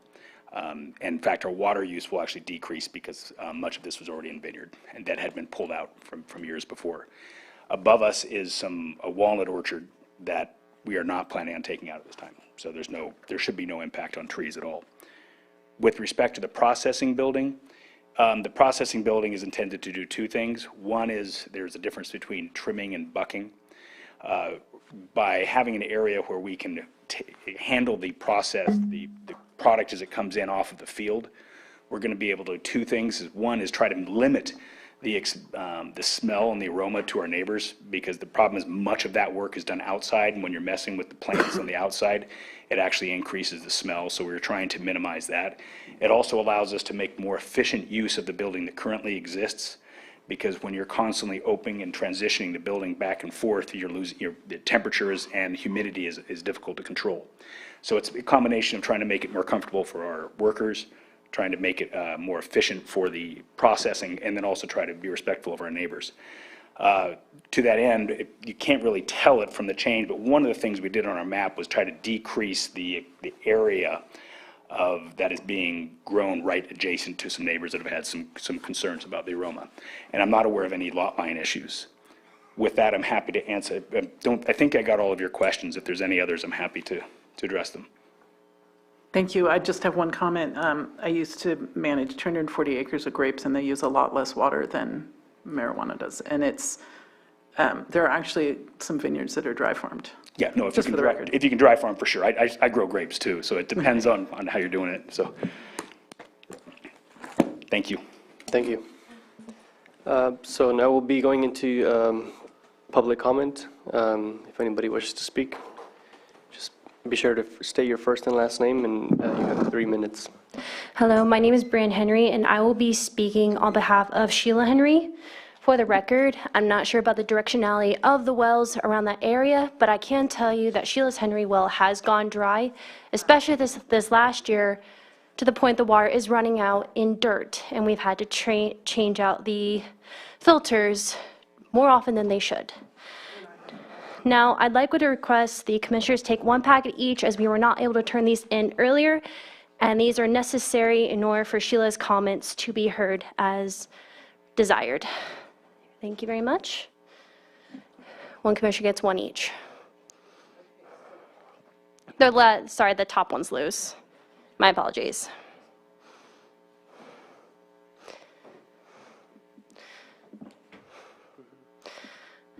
All right. So again, I'm speaking on behalf of Sheila Henry. Every year I've attempted to make contact, Every year I've attempted to make contact and work with the Pasta farm. However, it appears I'm repeatedly fooled and therefore losing chances to give my say. For example, I received a notice of intent that had a deadline of May 19th, 2023 to submit comments. This is Exhibit 1. I was happy with what was proposed, hence why I submitted no comment. But up until yesterday, June 21st, what has been proposed has not been executed. This includes failure to move plots further away from my property as proposed and planting new areas close to my property that were not dictated in the notice of intent. Note that this presentation is based on my impression that the red arrows displayed on the notice represent movement of the plots. This impression is supported by text correspondence as displayed in Exhibit 1A, where I quote, "We are trying to move away from your property as far as we possibly can." These pictures also contained within the exhibits were taken yesterday, and when I say the term illegal, that's based on my understanding of the notice. So Exhibit 1B provides the aerial view of the pasta farm encompassing all the exhibits that will be displayed. Each exhibit's number is notated to show where the photos were taken, plus an arrow dictating photo direction. The circled arrows outline the plots that are illegally added according to my understanding of the notice. Exhibits 2 and 3 are the southeast corner of my property. You can see planting rows extending beyond the line of my property. These provide a reference point for my property location. Exhibit 4 and 5 show the opposite view, looking towards the southeast corner of my property. Exhibit 5 specifically shows planting of cannabis crops, which again were supposed to be pushed over, according to the notice. Exhibit 6 shows the far west corner of my property, taken just outside my front gate. Again, these are illegally planted crops and are plainly visible. If they were planted according to what is displayed in the notice, these would not have been so visible. Exhibit 7 is taken at the center of my property, south side, next to my horse cover. This is showing a legally planted plot, which is displayed in Exhibit 8, which shows the full view of the plot, which is visible from the horse corral, as seen in Exhibit 7. Exhibit 9 displays new canopy rows as used in cultivation of cannabis. This area has not yet been approved for cultivation, according to Exhibit 9A, the request for a major use permit. To conclude, back in 2020, I never knew what they were planting until I asked a pasta farm representative. I have been repeatedly given vague, misleading information. I've now suffered a broken arm due to the harvesting sounds and smells causing my horse to freak out. The rotting crops permeated the air, making it difficult for me to breathe. I'm suffering health issues that have cost me thousands of dollars. I experience more migraines than I ever have experienced because of the smell, and I have a decreased quality of life. And my well has been run down to dirt when it has never gotten close in the past 20 years I've resided there. The decreased value of my property has made it difficult for me to ever sell in the future, and that house was supposed to be my retirement. My only wish is the plots to be moved away from my property. And this is a personal comment towards me to conclude. If you're willing to sacrifice a Lake County resident just because they're one victim against a majority, I really wonder what message you're giving to other Lake County residents. Because I know that Sheila Henry is one against the world in this issue, but that is my family. Thank you. Thank you for your comment.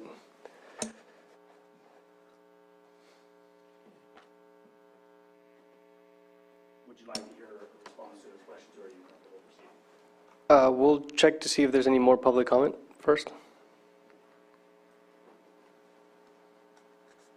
There are no hands raised in the Zoom room. I see no hands in here as well.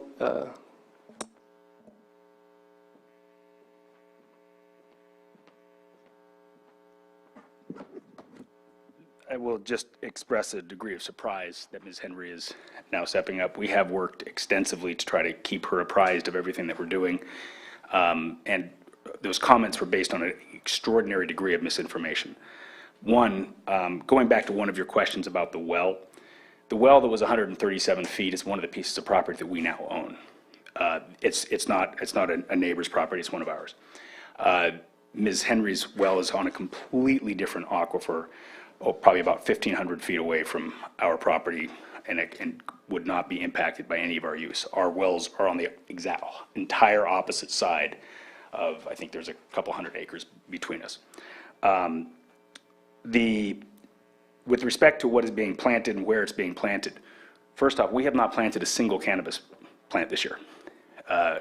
What we have planted, to try to be respectful of Ms. Henry, we took an area that is currently allowed to be planted in cannabis, and we have planted lavenders, and we have planted vegetables. And we have had extensive communications with her, inviting her to participate in the bounty of the vegetables. And I haven't received the communications that we received. The areas that are all being placed in rows are a combination right now of vegetables and flowers. The areas that what I talked about earlier, I never told Ms. Henry, and the communications that I believe she's referring to are with me, that we would be removing the areas that she misinterpreted from the notice from the county, not from us.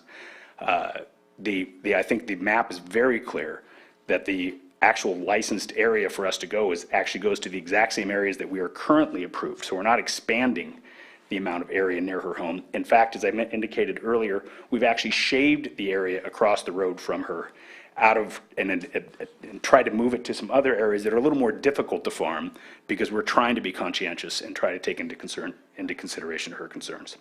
Other than that, I'm happy to answer any other questions you may have.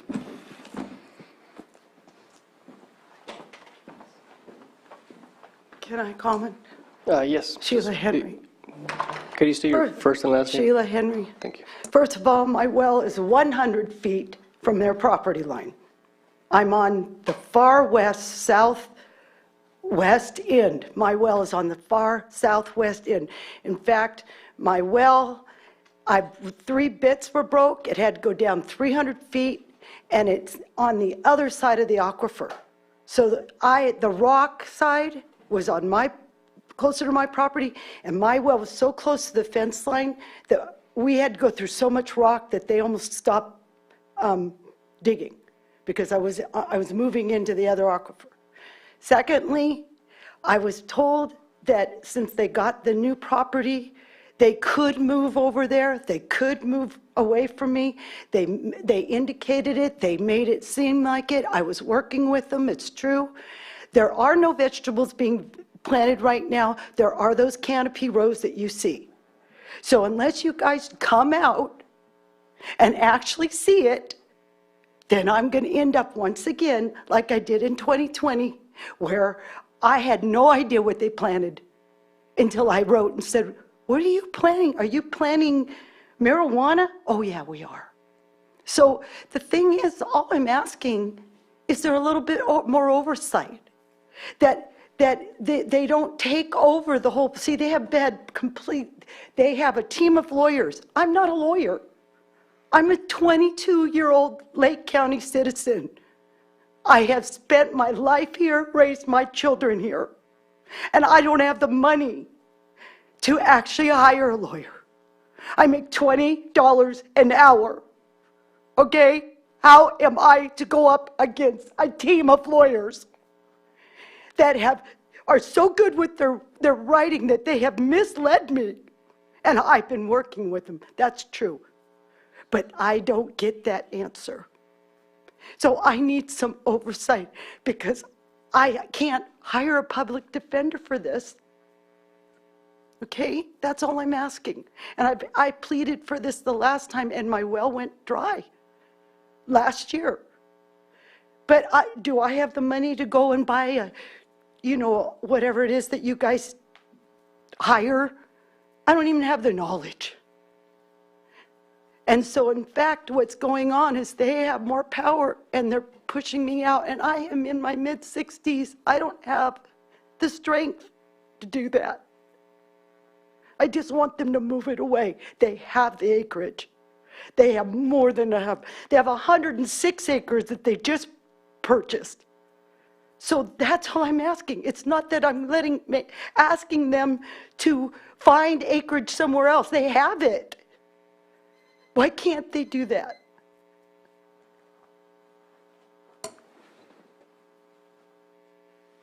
I see that I looked it up, your parcel location in relation to theirs. What I'm understanding from the hydrology report is that their wells are not right next door to you, they're farther away. And so the hydrology report requires that they consider the sphere of influence. So even though the plants might be very close, they're actually drawing water from farther away. But how do we know it's not in that same valley aquifer because I'm on that side of it? First time I've ever had no water, 22 years. I would just like to make one comment. This is Andrew Amelong, the Cannabis Program Manager. Last summer, when Ms. Henry's well went dry, she was calling in. I spoke with her a number of times. I coordinated a site visit with Craig Weatherby, the Director of Environmental Health. We went out and basically located their well and determined that it was outside of that sphere of influence and that it was not likely the cause. There was a vineyard going in on the other side of the property that might also be influencing the well. So I worked with Water Resources to provide as much information for grant resources for victims of wells going dry and drought conditions for Miss Henry. So. But they have 3 wells. Yeah, we hear you.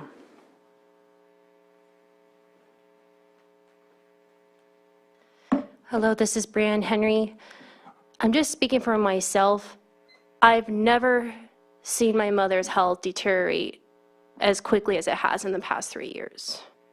This has been a shock to me. My mom has always been a whippersnapper, could beat anyone at anything, and this is the worst I've ever seen her. She's normally very calm and collected.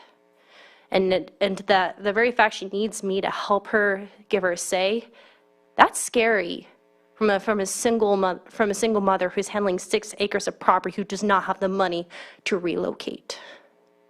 So again, please, for the sake of my mother, just move the damn property away so that she feels like she can live in peace. That's from a daughter that's worried for her mother. That's all I'm asking for. Thank you. Thank you for your comment.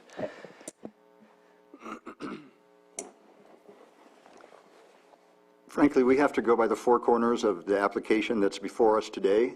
We don't have the authority to move the operation somewhere else. We're working within the identified parameters of a previously approved project, which has an addition to it. And what you're asking is not something that we could possibly make happen today. And I'm not persuaded that I would support that, even if it was something within our power. The other thing I'd like to add is the planning staff have done a lot to mitigate the many concerns. If you feel like they're violating their permit in any way, you can call code enforcement, as I understand it. I think that's the process, and complain. And what we're doing here today doesn't really address those issues. So I hope you understand that. I feel for your situation. But it's not going to stop for me anyway, it's not going to halt the application in front of us. I agree with my colleague. Can we check the Zoom room to see if there's any comments? There are no hands raised in the Zoom room. So I'll be closing public comment and bringing it back to the commission for further questions or action.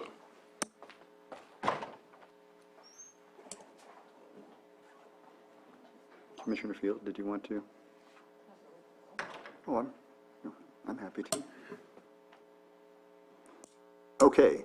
I move that the Planning Commission adopt the mitigated negative declaration IS 22-38 for Pasta Farms LLC on properties located at 10145, 10417, and 10750 Ziegler Springs North Road, and further described in this motion. 11000 Diener Drive, Kelseyville, CA, also further described in this motion, will not have a significant effect on the environment, and adopt the mitigated negative declaration with the findings and mitigation measures listed in the staff report dated June 22, 2023. Second, if it's okay with Nicole. All in favor? All. Aye. Aye. All opposed? All opposed? Is it okay to skip all the numbers? I'm all for that. You can say as further described. Yes, exactly. You could say it's further described in the staff report. It's too dated- alphabet soupy for me. Yeah. I move that the Planning Commission find that the major use permit UP 22-31 for Pasta Farms LLC on properties located at 10145, 10417, and 10750 Ziegler Springs Road North, and 9864, 9954, 10800, 10833, and 11000 Diener Drive, Kelseyville, California, and further described in this motion, with the findings listed in the staff report dated June 22, 2023. Second. All in favor? Aye. Aye. All opposed?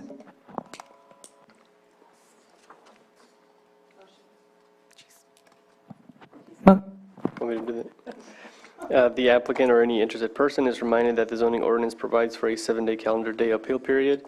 If there is a disagreement with the planning commission's decision, an appeal to the Board of Supervisors may be filed. The appropriate forms and applicable fee must be submitted prior to 5 p.m. on or before the 7th calendar day following the planning commission's final determination.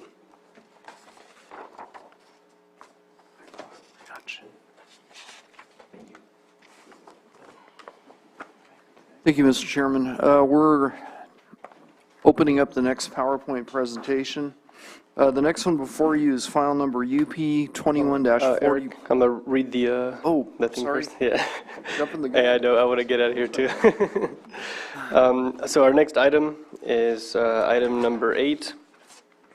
Public hearing consideration of proposed major use permit UP 21-44 and mitigated negative declaration IS 21-47 for approval of 2 commercial cannabis cultivation sites consisting of 32,664 square feet of commercial cannabis canopy area, an existing 36-foot by 48-foot agricultural building for cannabis drying and packaging, an existing 3,000 square foot building for mature plants, a Type 13 cannabis distributor transport only, self-distribution license.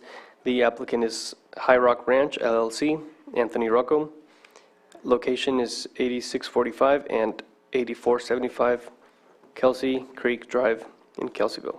The APNs is 07038-07 and 007-037-08. Thank you, Mr. Chairman. We're trying to open up the PowerPoint.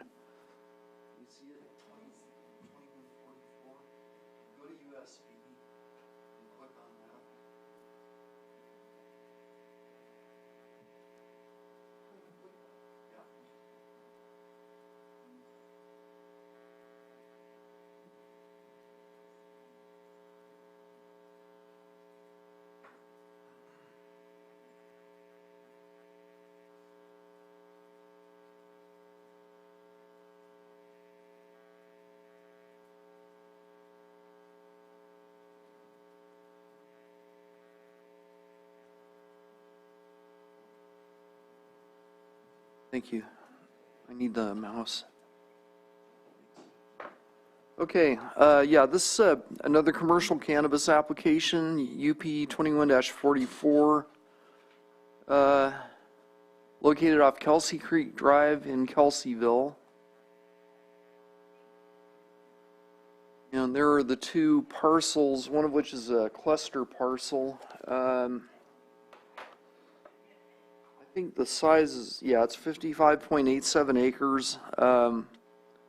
Canopy is 32,664 square feet. The zoning is RLB5, which is rural lands, and special lot density, basically saying you can't further divide that lot below a certain level, which they're not proposing. Okay, the project details. I indicated the size of the canopy area. Cultivation area is about 5,000 square foot bigger than the canopy area, which is fairly typical. A13 self-distribution license, and the property is large enough to support what they're proposing, which essentially qualifies as 1A type 3 medium outdoor license. They could actually apply for 2 of those and some smaller cultivations if they chose to, but they did not choose to. Project details: access from Kelsey Creek Drive onto a private driveway. They have an existing on-site septic system, on-site permitted groundwater well. Plants will be planted in above-ground fabric pots, which is fairly typical. Drip irrigation system is proposed, which is also fairly typical. No tree removal is proposed. Are you sure about that? I'm not. I thought it says there are 200 trees wanting to be removed or something. Let's just talk about it after you're done with your presentation. One of these has a tree mitigation plan. Yeah, tree removal and replacement. Yeah, disregard that. They are proposing removal of trees.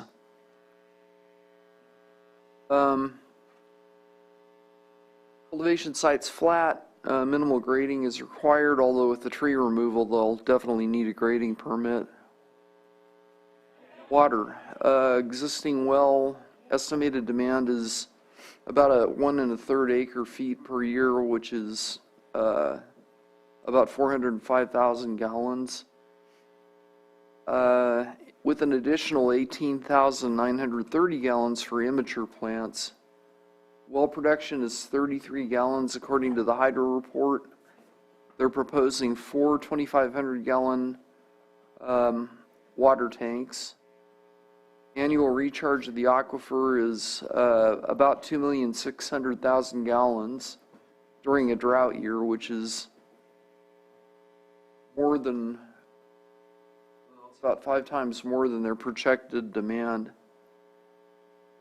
Findings for approval, there are 6 requirements in Article 51.4 that need to be met, as is the case with any major use permit. And for cannabis, there's 3 additional that are in Article 27, which are labeled here. The general plan, we found that it complied. There were no conflicts, obvious conflicts, and several policies applied to this project. Kelseyville area plan performance, again, there were no conflicts with the area plan. Zoning ordinance, Article 7, the RL zoning district allows outdoor cultivation, so there was no conflict with that. And everything in Article 27 was able to be met regarding setbacks, lot size, distance from nearest dwellings, etc. CEQA, we found there were a number of categories that are potentially applicable, including agriculture and forestry, which is not something I run into all the time, and that had to do with the tree removal. And so you can see the other categories up here that could potentially be affected. Tribal, we notified all 11 tribes on October 11th of 22. Upper Lake and Yokadihe referred to the Upper Lake Abimetal tribe. And we held consultation on this one.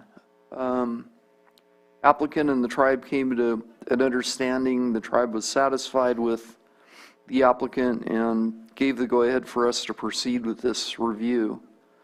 Cultural study was done by Jay Flaherty of Flaherty Cultural Resource Services. Yielded negative results, low probability of historic tribal use. Did not receive any public comments on this one, I believe. I want to double check that. Yes, you did. Yeah, I think this PowerPoint was written before I received the comment. That's why I wanted to double check. We did. From Patricia Long, concerned about the tree removal. She's the woman with the driveway that I falsely identified in the previous agenda item.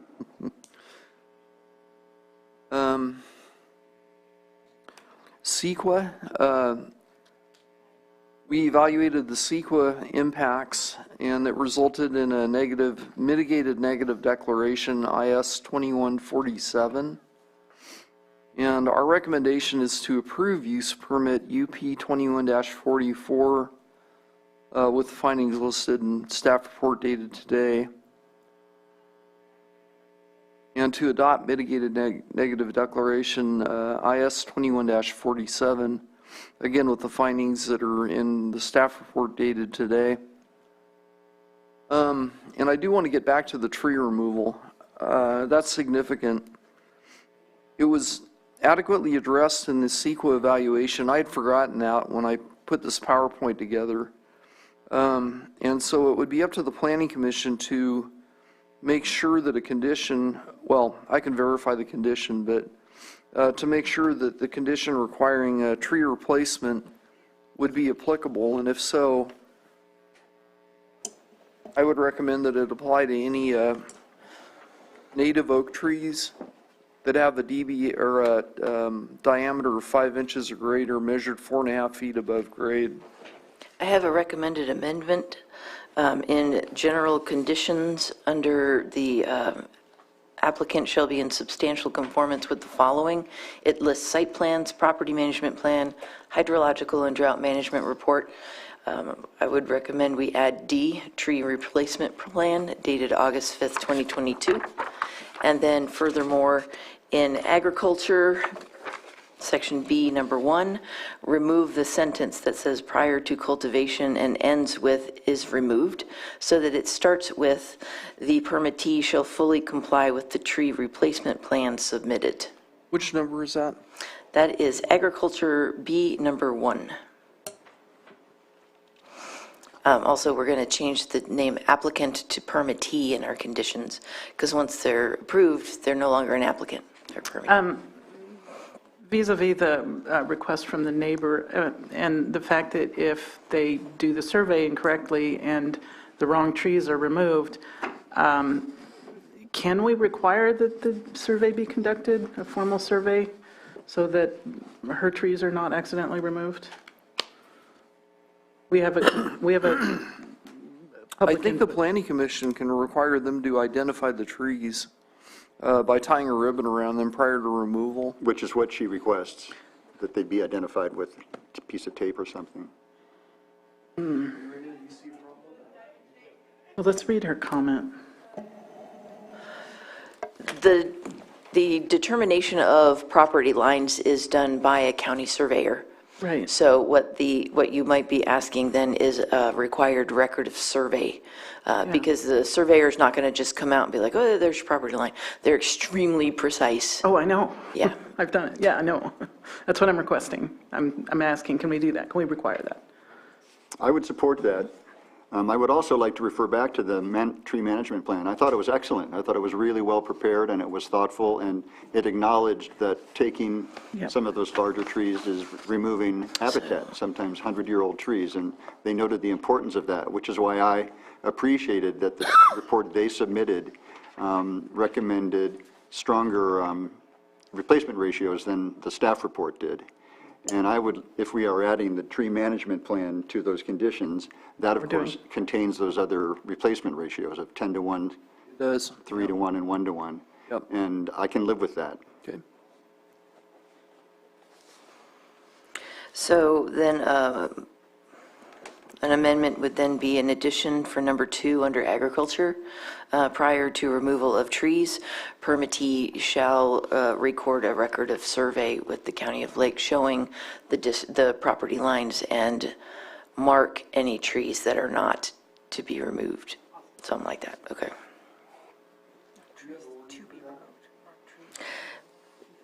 So, okay, yeah, so they can mark trees to be removed, because that would be the ones on the parcel, on the permittee's parcel line, rather than have them cross boundary lines to mark some trees that aren't theirs. Let's just mark the trees that are theirs. Good? Looking for a nod. Okay. Moving on, are we ready to move on? Can I talk some more? Page 17 of agency comments refers to an attachment I don't see from the Audubon Society. Can anyone find that? I'd like to hear what the Audubon Society has to say. If they submitted a comment, I think we have to have it. They were echoing the neighbor, concerned about the loss of the habitat.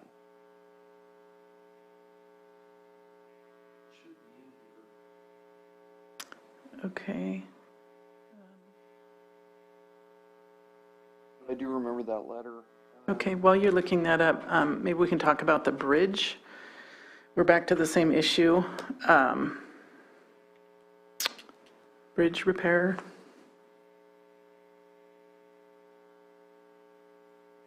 Well, I think the same standards would apply as what applied to Paradise, Cali, or whatever it's called, California Paradise. This is an outdoor cultivation. I need a visual, so I'm going to look it up on the...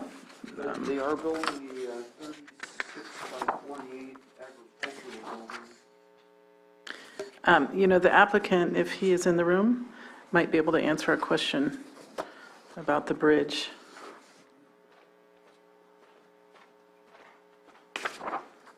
Hi, my name is Anthony Rocco.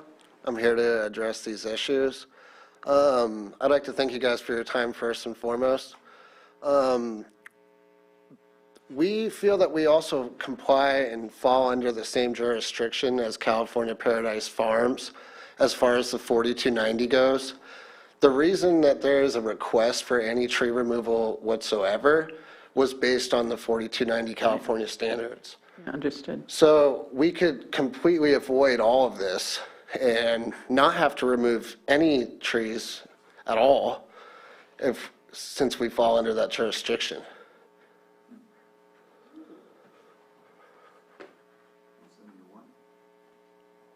That's very tempting.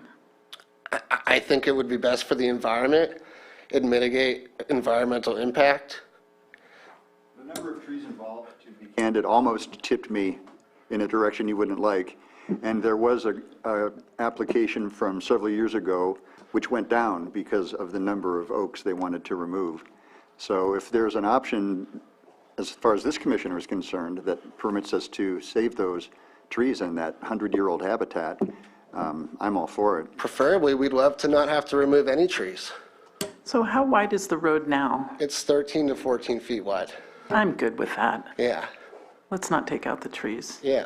That's a much better outcome in my opinion. I agree. But I appreciate your tree report. It was very thorough. Yeah, we tried to follow the regulation beyond it, and we wanted to, present the opportunity that if we had to do it, then this would be the way. But I really feel there's, it's just a much better option to not have to. Right, and then no condition about a surveyor and that kind of thing. Nonsense. I'd like to hear from Nicole, though. Nicole, we've been discussing waiving the 4290, 4291, I believe it is, requirement so that he doesn't have to increase the width of the road, so he doesn't have to take out any trees at all? Unfortunately, your planning commission does not have authority to waive applicable rules. So if the 4290, 4291 rules are determined to apply here, then they would have to apply. So the only way to make them not apply is if the actual project was not subject to 4290, 4291. Does the director have an opinion on whether the same standard that applied to the prior application? Thank you. I believe we fall under the same standards of the California Paradise Farms because we're only doing outdoor cultivation. We're not doing any manufacturing. Mr. Rocco's comments are consistent with the permits that you have before you. There is only outdoor, what are we talking about, cannabis cultivation proposed before you today. I don't see any listed other more industrial uses such as manufacturing or any of those other ones. This is strictly an outdoor cannabis cultivation. Thanks for the clarification. Eric, off the top of your head, do you remember if there's any requirements in here regarding the 4290? Can we merely remove them if there are? Well, I think we can amend them to say that they need to meet agricultural Okay, I found it. driveway standards. But it's fairly well understood that, they do have a requirement for a certain width for a one-way and a two-way and I know. turnouts and that kind of thing. There was always a suggestion of the pull-out every 400 feet as well.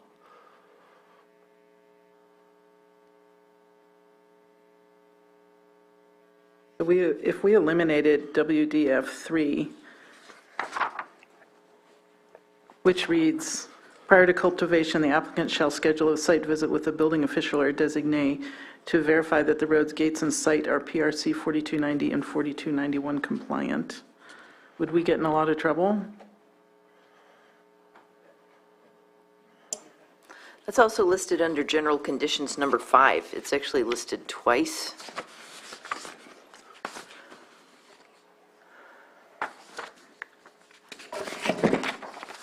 I believe that the same comments that were submitted by CAL FIRE just regarding the county was knowingly taking liability on itself for the agriculture exemption. It also is in play here. Okay. I wasn't too clear on the removal of the trees, if it's solely limited to widening of the road, or alternatively, if it would be more towards hardening of the project site. You know how they require land clearance or limbing up of trees, things like that. So I'm not clear on on all the tree removal, the purpose of it, if it's strictly for road widening. Yeah, they did not request us to do any hardening or limbing of the trees. Okay. And my comment stands. This is very similar to the last one we were. Great. Are we done with public comment then? So public comment is now open for anybody that wishes to speak on this project. We'll check if there's any hands in the Zoom room. There are no hands in the Zoom room. I see none in the chambers, so I'll be closing public comment, bringing it back to the commission.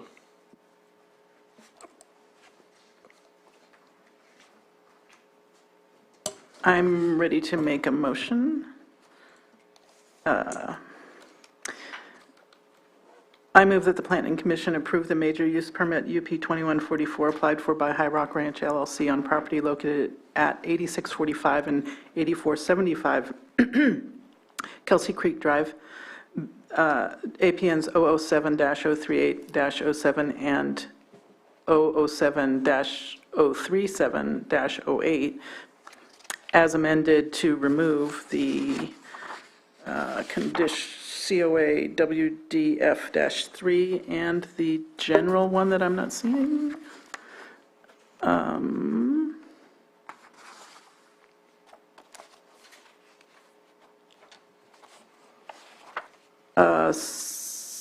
Based on the findings and subject to the conditions listed in the staff report dated June 22nd, 2023.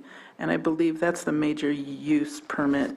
Right, there's the negative. And I need to do the mitigated declaration first. All right, scratch that. I move that the Planning Commission find that the potential impacts associated with this project can be mitigated to less than significant through the implementation of the mitigated negative declaration IS 2147 submitted by High Rock Ranch LLC for the property located at 8645 and 8475 Kelsey Creek Drive, Kelseyville, APNs 007-038-07 and 007-037-08, and will not have a significant effect on the environment, and that the Planning Commission adopt initial study 2147 with the findings listed in the staff report dated June 22nd, 2023. Second. All in favor? Aye. All opposed? I further move that the Planning Commission approve the major use permit UP 2144 applied for by High Rock Ranch LLC on property located at 8645 and 8475 Kelsey Creek Drive, Kelseyville, APNs 007-038-07 and 07037-08, as amended today, based on the findings and subject to the conditions listed in the staff report dated June 22nd, 2023. Second. All in favor? Aye. All opposed? Motion's pass. The applicant or any interested person is reminded that the zoning ordinance provides for a 7-day calendar day appeal period. If there is a disagreement with the Planning Commission's decision, an appeal to the Board of Supervisors may be filed. The appropriate forms and applicable fee must be submitted prior to 5 p.m. on or before the 7th calendar day following the Planning Commission's final determination. Thank you so much for your time and understanding. Thank you. Have a good day.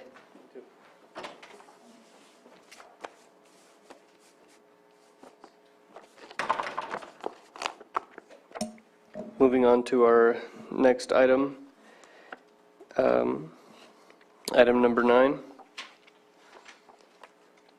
Consideration of major use permit for a commercial cannabis cultivation operation consisting of 1 acre, 43,560 square feet of outdoor cannabis canopy within a 78,550 square foot cultivation area. The applicant is Hunter Point Road, Scott Fail. Location is 1580 Hunter Point Road in Upper Lake, APN 022-001-03.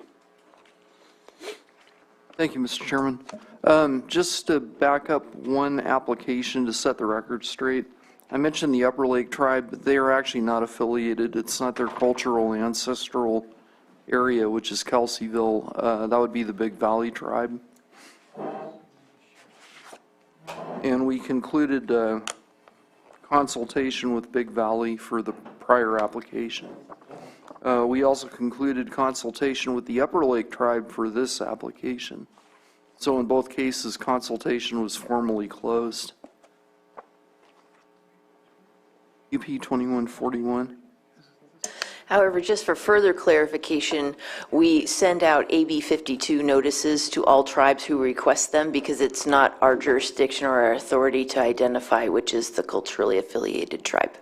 We leave that up to the sovereign tribal nations. I have one quick question, and I think this might be for Director Turner. I noticed that this parcel is 19.55 acres. It was adjusted by a lot line adjustment. It's actually 20 on the nose. Yeah, that got caught about 2 years ago, and so we had them apply for a lot line. They got a neighbor to consent to it, and it got approved and it got recorded.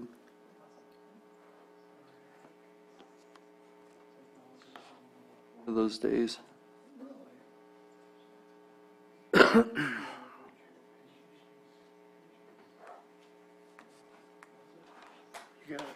Yeah, it's all right.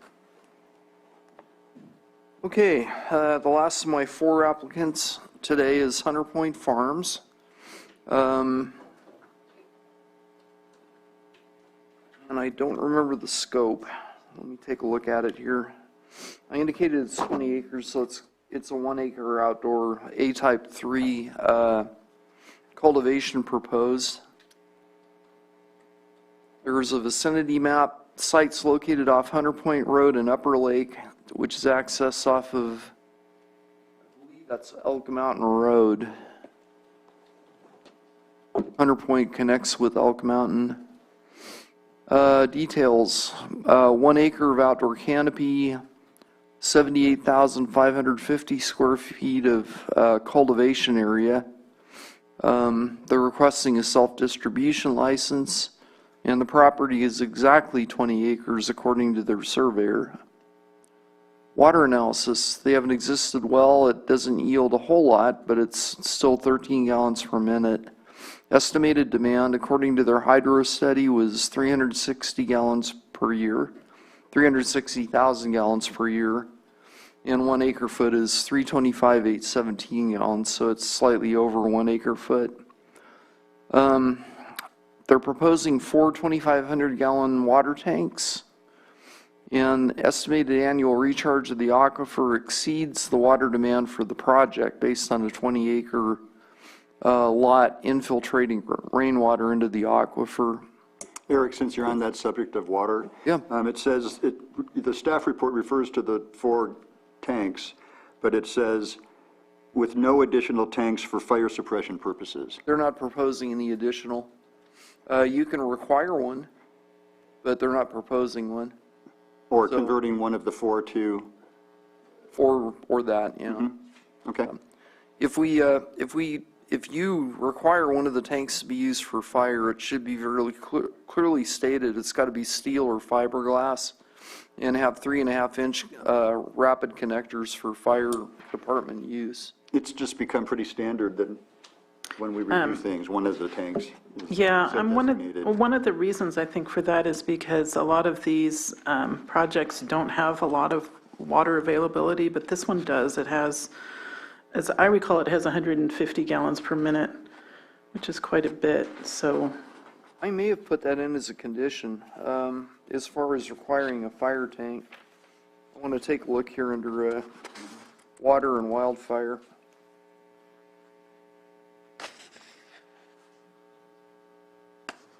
Yeah, that's definitely in a high fire area in the Upper Lake area.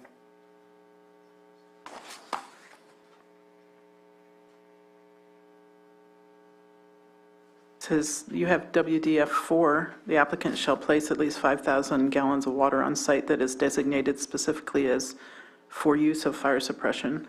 Water tanks shall have connectors that are able to be used by fire protection districts. That's what I was looking for. Covered, yeah. Yeah, I tend to do that in high fire areas. Okay, getting back to the project, get my correct glasses on. Okay, I've covered the water. Project details, accessed by a private shared driveway, Hunters Point Road is how it's identified on our maps. There's an existing on-site septic, existing on-site permitted groundwater well. Plants will be planted in above-ground fabric pots. Drip irrigation is proposed. No tree removal was proposed for this one. Cultivation site's flat, minimal grading is required.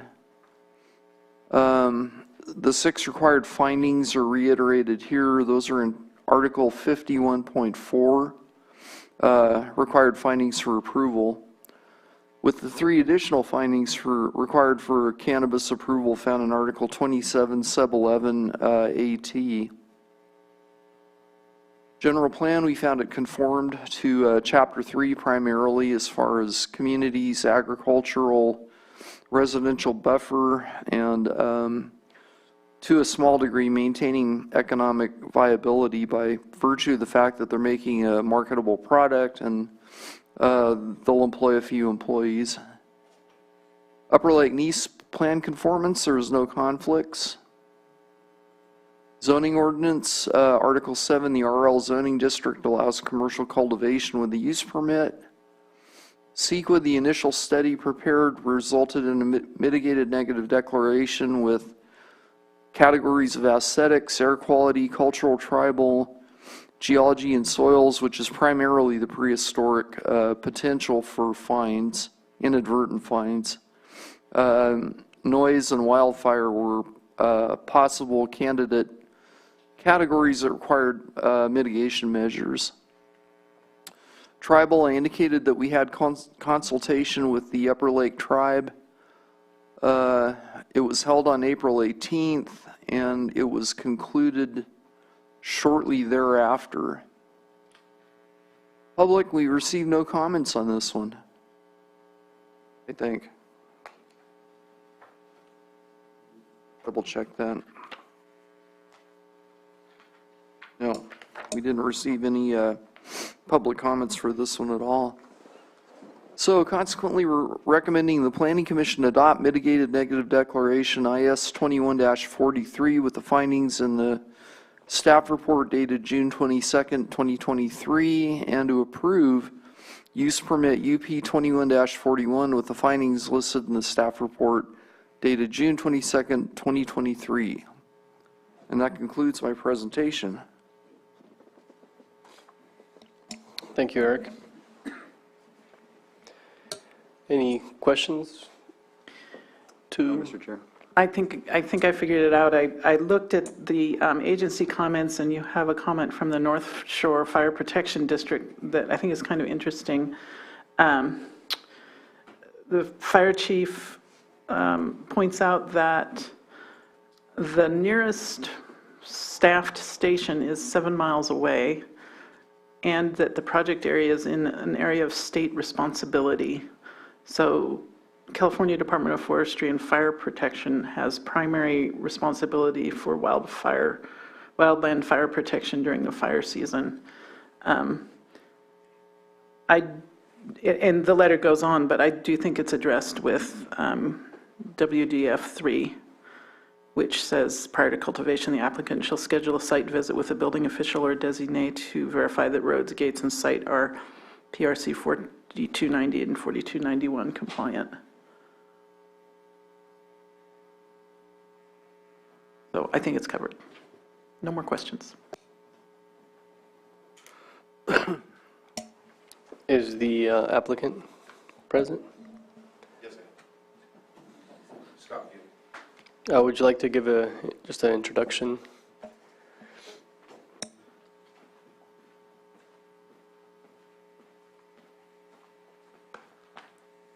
Good afternoon, Scott Field.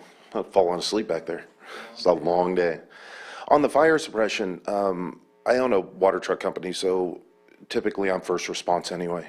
And I just volunteer my trucks as a service to the community. So we fought the last fires going up there. It was pretty intense. If you have any questions, pretty simple project to go through, so. I have no questions. I agree with you. It's pretty straightforward.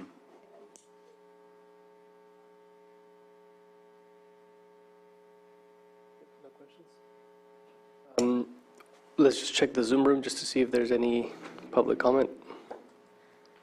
There are no hands raised in the Zoom room. Seeing none in the Zoom room or in the chambers, I'm going to close public comment and bring it back to the commission for action. Thank you.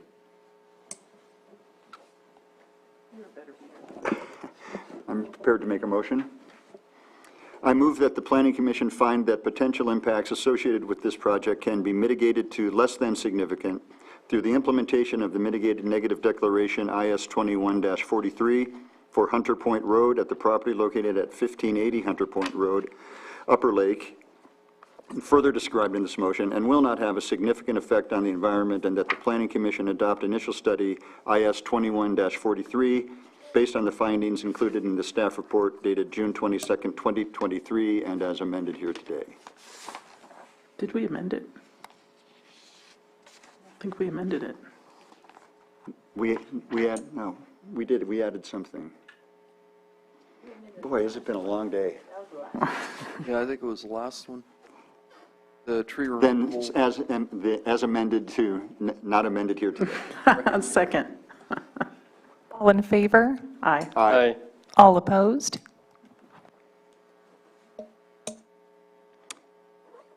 I move that the Planning Commission approve major use permit UP 21-41 for Hunter Point Road on property located at 1580 Hunter Point Road, Upper Lake, APN 022-001-03, based on the findings and subject to the conditions included in the staff report dated June 22nd, 2023. Second.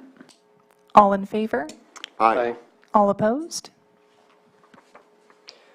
Both motions pass. The applicant or any interested person is reminded that the zoning ordinance provides for a 7-day calendar day appeal period. If there's a disagreement with the Planning Commission's decision, an appeal to the Board of Supervisors may be filed. The appropriate forms and applicable fee must be submitted prior to 5 p.m. on or before the 7th calendar day following the Planning Commission's final determination.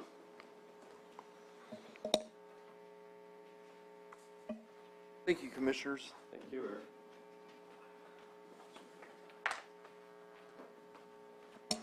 And moving on to our next item, our final item,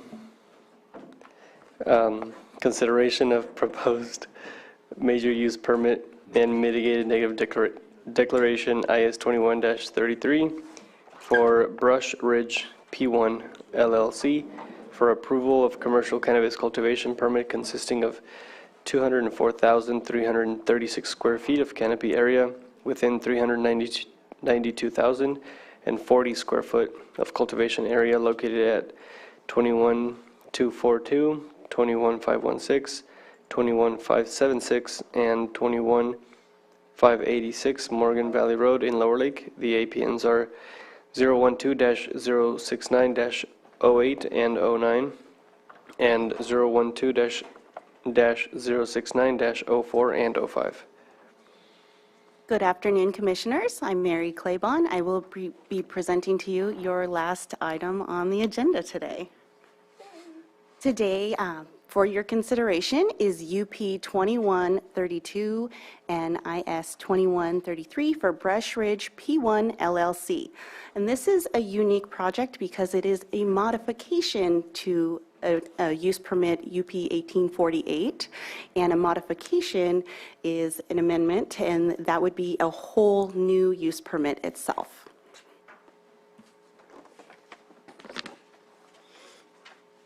The agenda today will consist of the permit request, the project scope, the site description, project analysis, cumulative impacts, and recommendations and conditions. Major use permit for commercial cannabis cultivation. The applicant, Brush Ridge P1 LLC, proposes an amendment to an approved major use permit identified as UP 1848. The amendment application consists of 204,336 square feet of outdoor cannabis canopy area within 392,040 square feet of cultivation area and one Type 13 self-distribution license. The parcel size is approximately 183.7 acres. The project parcel is located approximately 5 miles east of Highway 29 in Lower Lake. General Plan Rural Lands, RL-based zoning, APZ, Agricultural Preserve, and RL Rural Lands. This project is located within the Lower Lake Planning Area in Supervisory District 1. The project property is accessed via shared private gravel access road off of Morgan Valley Road. Areas of the cultivation are accessed via private access roads from the shared private gravel road. The project parcel was granted a major use permit on August 13th, 2020 for commercial cannabis cultivation consisting of 41,550 square feet within of canopy area within 41,940 square feet of cultivation area. The project did not cultivate last year in 2022. Proposed facilities include a concrete foundation pad 8 feet in diameter, 5,000-gallon steel fiber or fiberglass water storage tank dedicated to fire suppression, a 30 by 30 composting area, 4 2,500-gallon water storage tanks, 1 12 by 16 pesticides and agricultural chemical storage shed, 1 12 by 16 harvest storage area shed, 140 by 100 processing building with a roof-mounted solar array, 2 30 by 100 immature plant propagation greenhouses, 3 proposed standard parking spaces, and 1 ADA-compliant parking space. Existing land uses and improvements on the project parcel includes shared access road, an 832 square foot residence not utilized within the project proposal, perimeter fencing, a groundwater well, irrigation system, a 20 by 30 metal barn, 2,500-gallon water storage tank, 12 by 16 pesticides and agricultural chemical storage shed, a 12 by 16 harvest storage shed, and 12 5,000-gallon water storage tanks. Project analysis. Regulations reviewed for compliance included the Lake County General Plan, the Lower Lake Area Plan, the Lake County Zoning Ordinance, and state regulations.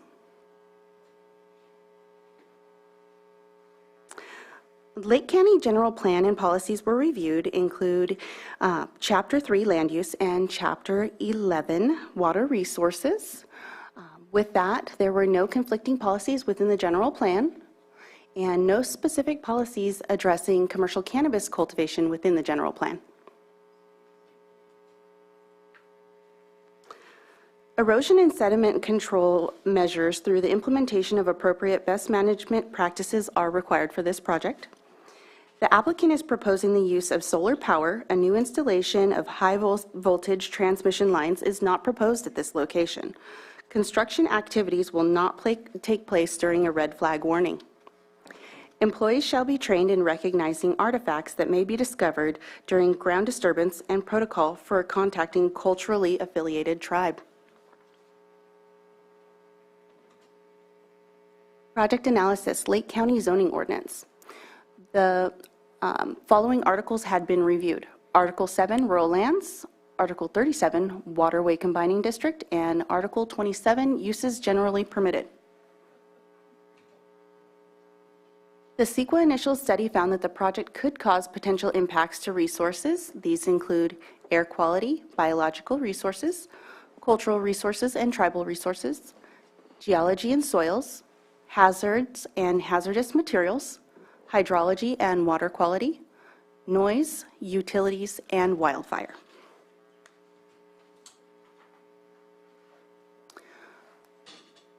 California Environmental Quality Act, CEQA.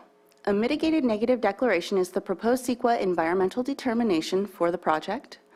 All identified impacts can be reduced to less than significant with mitigation Public comment for this period occurred from March 15th, 2023 to April 14th, 2023.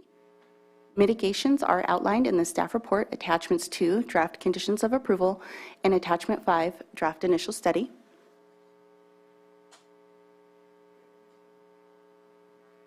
Aspects of interest, water analysis. The proposed project will obtain water from the existing on-site well. A hydrogeological assessment report was prepared by Hurwitz Environmental Services according to the requirements of Ordinance 3106. The project is projected to use 10.56 acre-feet of water per year. The estimated aquifer recharge rate for this given location is approximately 50 acre-feet, or about 5 times the amount of water projected to be needed for the cultivation of the project. Another aspect of interest for this project is access.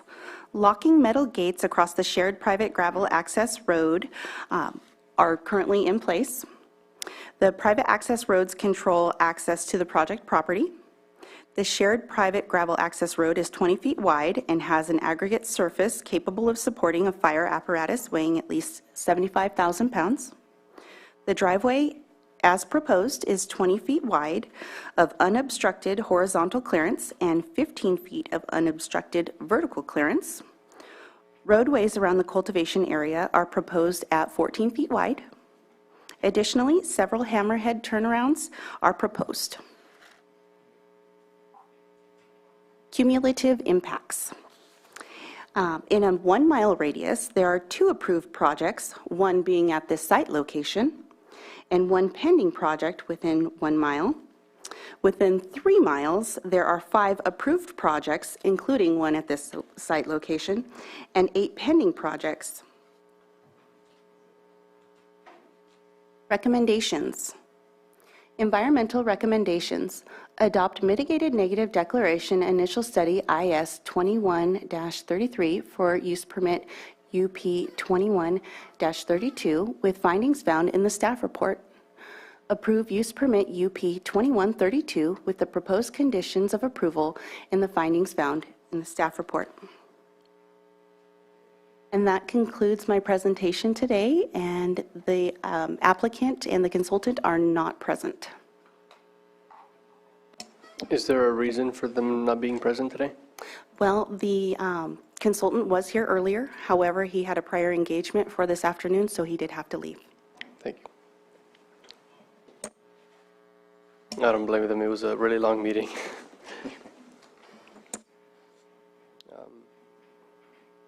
And I can say that I have been to this site. I was there for annual inspections last year.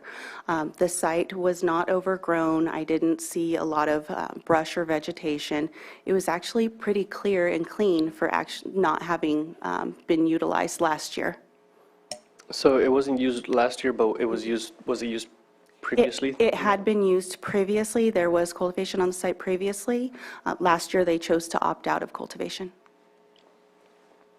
So that was before the rain and before, so I'm assuming a lot of factors took into consideration for that reason. And going back to the rules about when a permit is not used for 2 years, was that the reason they wanted to change up the project, or? No, they were actually looking to expand the project because of the amount of acreage that they did have and the intentions of the project, and seeing other projects move forward and how the other projects had been brought forward. They decided to do an expansion after they had seen how other projects had been developed. They decided to make this one bigger and better, if you will. Thank you. I just have one question, and I think you might have answered it. Scott DeLeon, Public Works Director, points out the applicant needs to demonstrate legal access and construct a commercial access point. So do we have a status on this? So the legal access is through Morgan Valley Road, and that is the shared access point. And I looked under the wildfire COAs, and I'm not seeing anything regarding this access issue. But if the roads, if it's in the permit, we don't have to make it a condition, do we? I mean, I think you stated that in the permit, they're proposing 20-foot wide road. That is correct, with aggregate surface. Right, in Hammerhead, so we don't need to do any conditions for that, because they're already, it's in the permit, right? I'm not sure, it's just a technical issue. Sure, I would have to refer that to county council.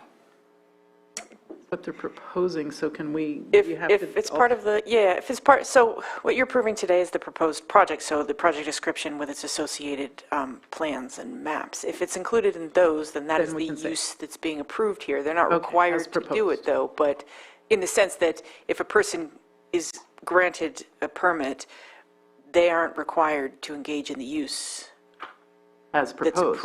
Well, no, if they engage in the use, they have to do it as approved. As proposed. Correct, Okay, but they could determine, and I don't know why, it's sometimes, although it's confusing as why a person would go through this process, but sometimes they get it, or you purchase a property that has a use already attached to it, and they just don't do it. So they're not required to engage in the use, but if they do engage in the use, they have to meet the criteria that are approved as part of the permit, and if the conditions require that, for example, they meet all of the elements of the plans that are submitted and perform all of the associated activities that are approved as part of the use, then yes, it would be incorporated. Thank you. And then I just had a comment. It was really interesting to read the BLM letter, as well as the Army Corps, about discharge. And I assume those people, those entities were notified because proximity, right? It's interesting. Thank you.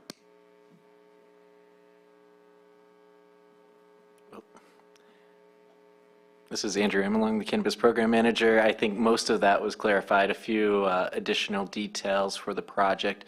The initial project that was approved under this applicant was with a prior consultant who apparently did not properly inform him of what he was capable of doing with this land. That's why it was a limited scope. Then he realized he could do more. Trey Sherrill, the consultant that was here earlier, is his consultant. He didn't realize it was such a full agenda. He's a planning commissioner in Lake Shasta as well, so he had to make that planning commission meeting. I did do a site visit prior to your inspection with county staff to determine 4290, 4291 compliance, and with improvements, it could be met as proposed. So I think that's about it. So. We'll just open up public comment just to verify that there's nobody on Zoom. There's one participant in Zoom, Trey Sherrill. You are now allowed to speak. You have 3 minutes. Please state your name.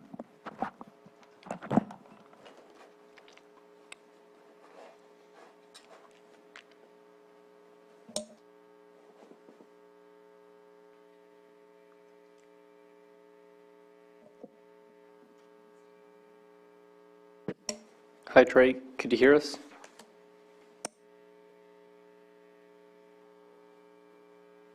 Sorry about that. Can you hear me? Yes, we can hear you. Oh, sorry. Hi, this is Trey Sherrill, joining you from the road. Sorry that I couldn't be there this afternoon. I just wanted to make myself available for any questions you may have.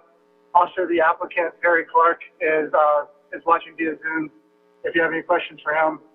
And then I can touch on the road. It sounds like county staff has kind of covered it, but there is a 4290 compliant road to the existing residents on the property.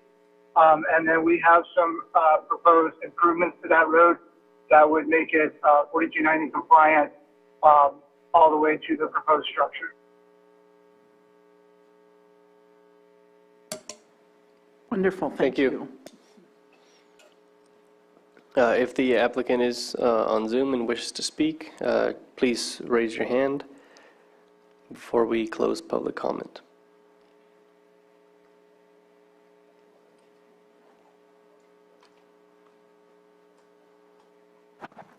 Participant Perry, you are now allowed to speak. You have 3 minutes.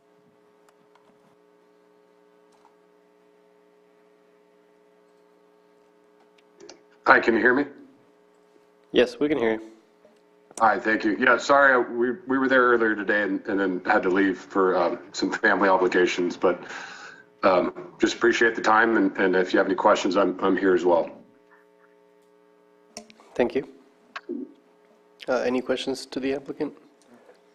All right, I'm going to go ahead and close public comment, and we'll bring it back to the commission for more discussion or action.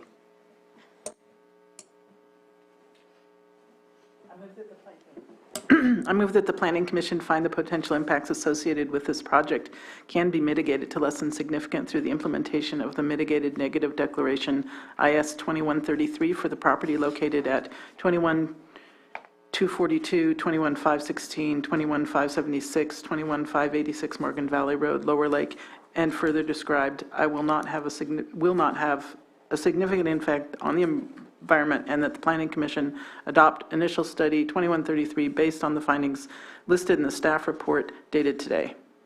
Aye. Second. All in favor? Aye. All opposed? We need a Okay, second. let's back up a minute. He's got to second it. You said aye. You didn't say second. Are you kidding? No. No more. My brain heard me saying second. Now you can call for the vote.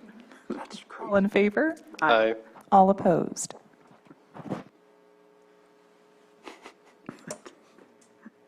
Getting a little punchy here. I move that the Planning Commission grant major use permit UP 2132 to Brush Ridge P1 LLC on property located at 21242, 21516, 21576, 21586 Morgan Valley Road, Lower Lake, further described in this motion based on the findings and subject to the conditions included in the staff report dated today. Second. All in favor? Aye. All opposed? Both motions pass. Note that the applicant or any interested person is reminded that the zoning ordinance provides for a 7-day calendar day appeal period. If there is a disagreement with the Planning Commission, an appeal to the Board of Supervisors may be filed. The appropriate forms and applicable fee must be submitted prior to 5 p.m. on or before the 7th day following the Planning Commission's decision on this matter.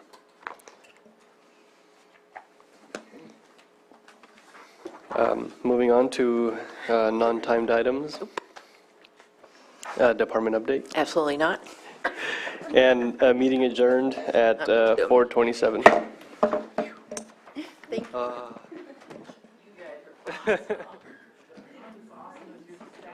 second, I was just like...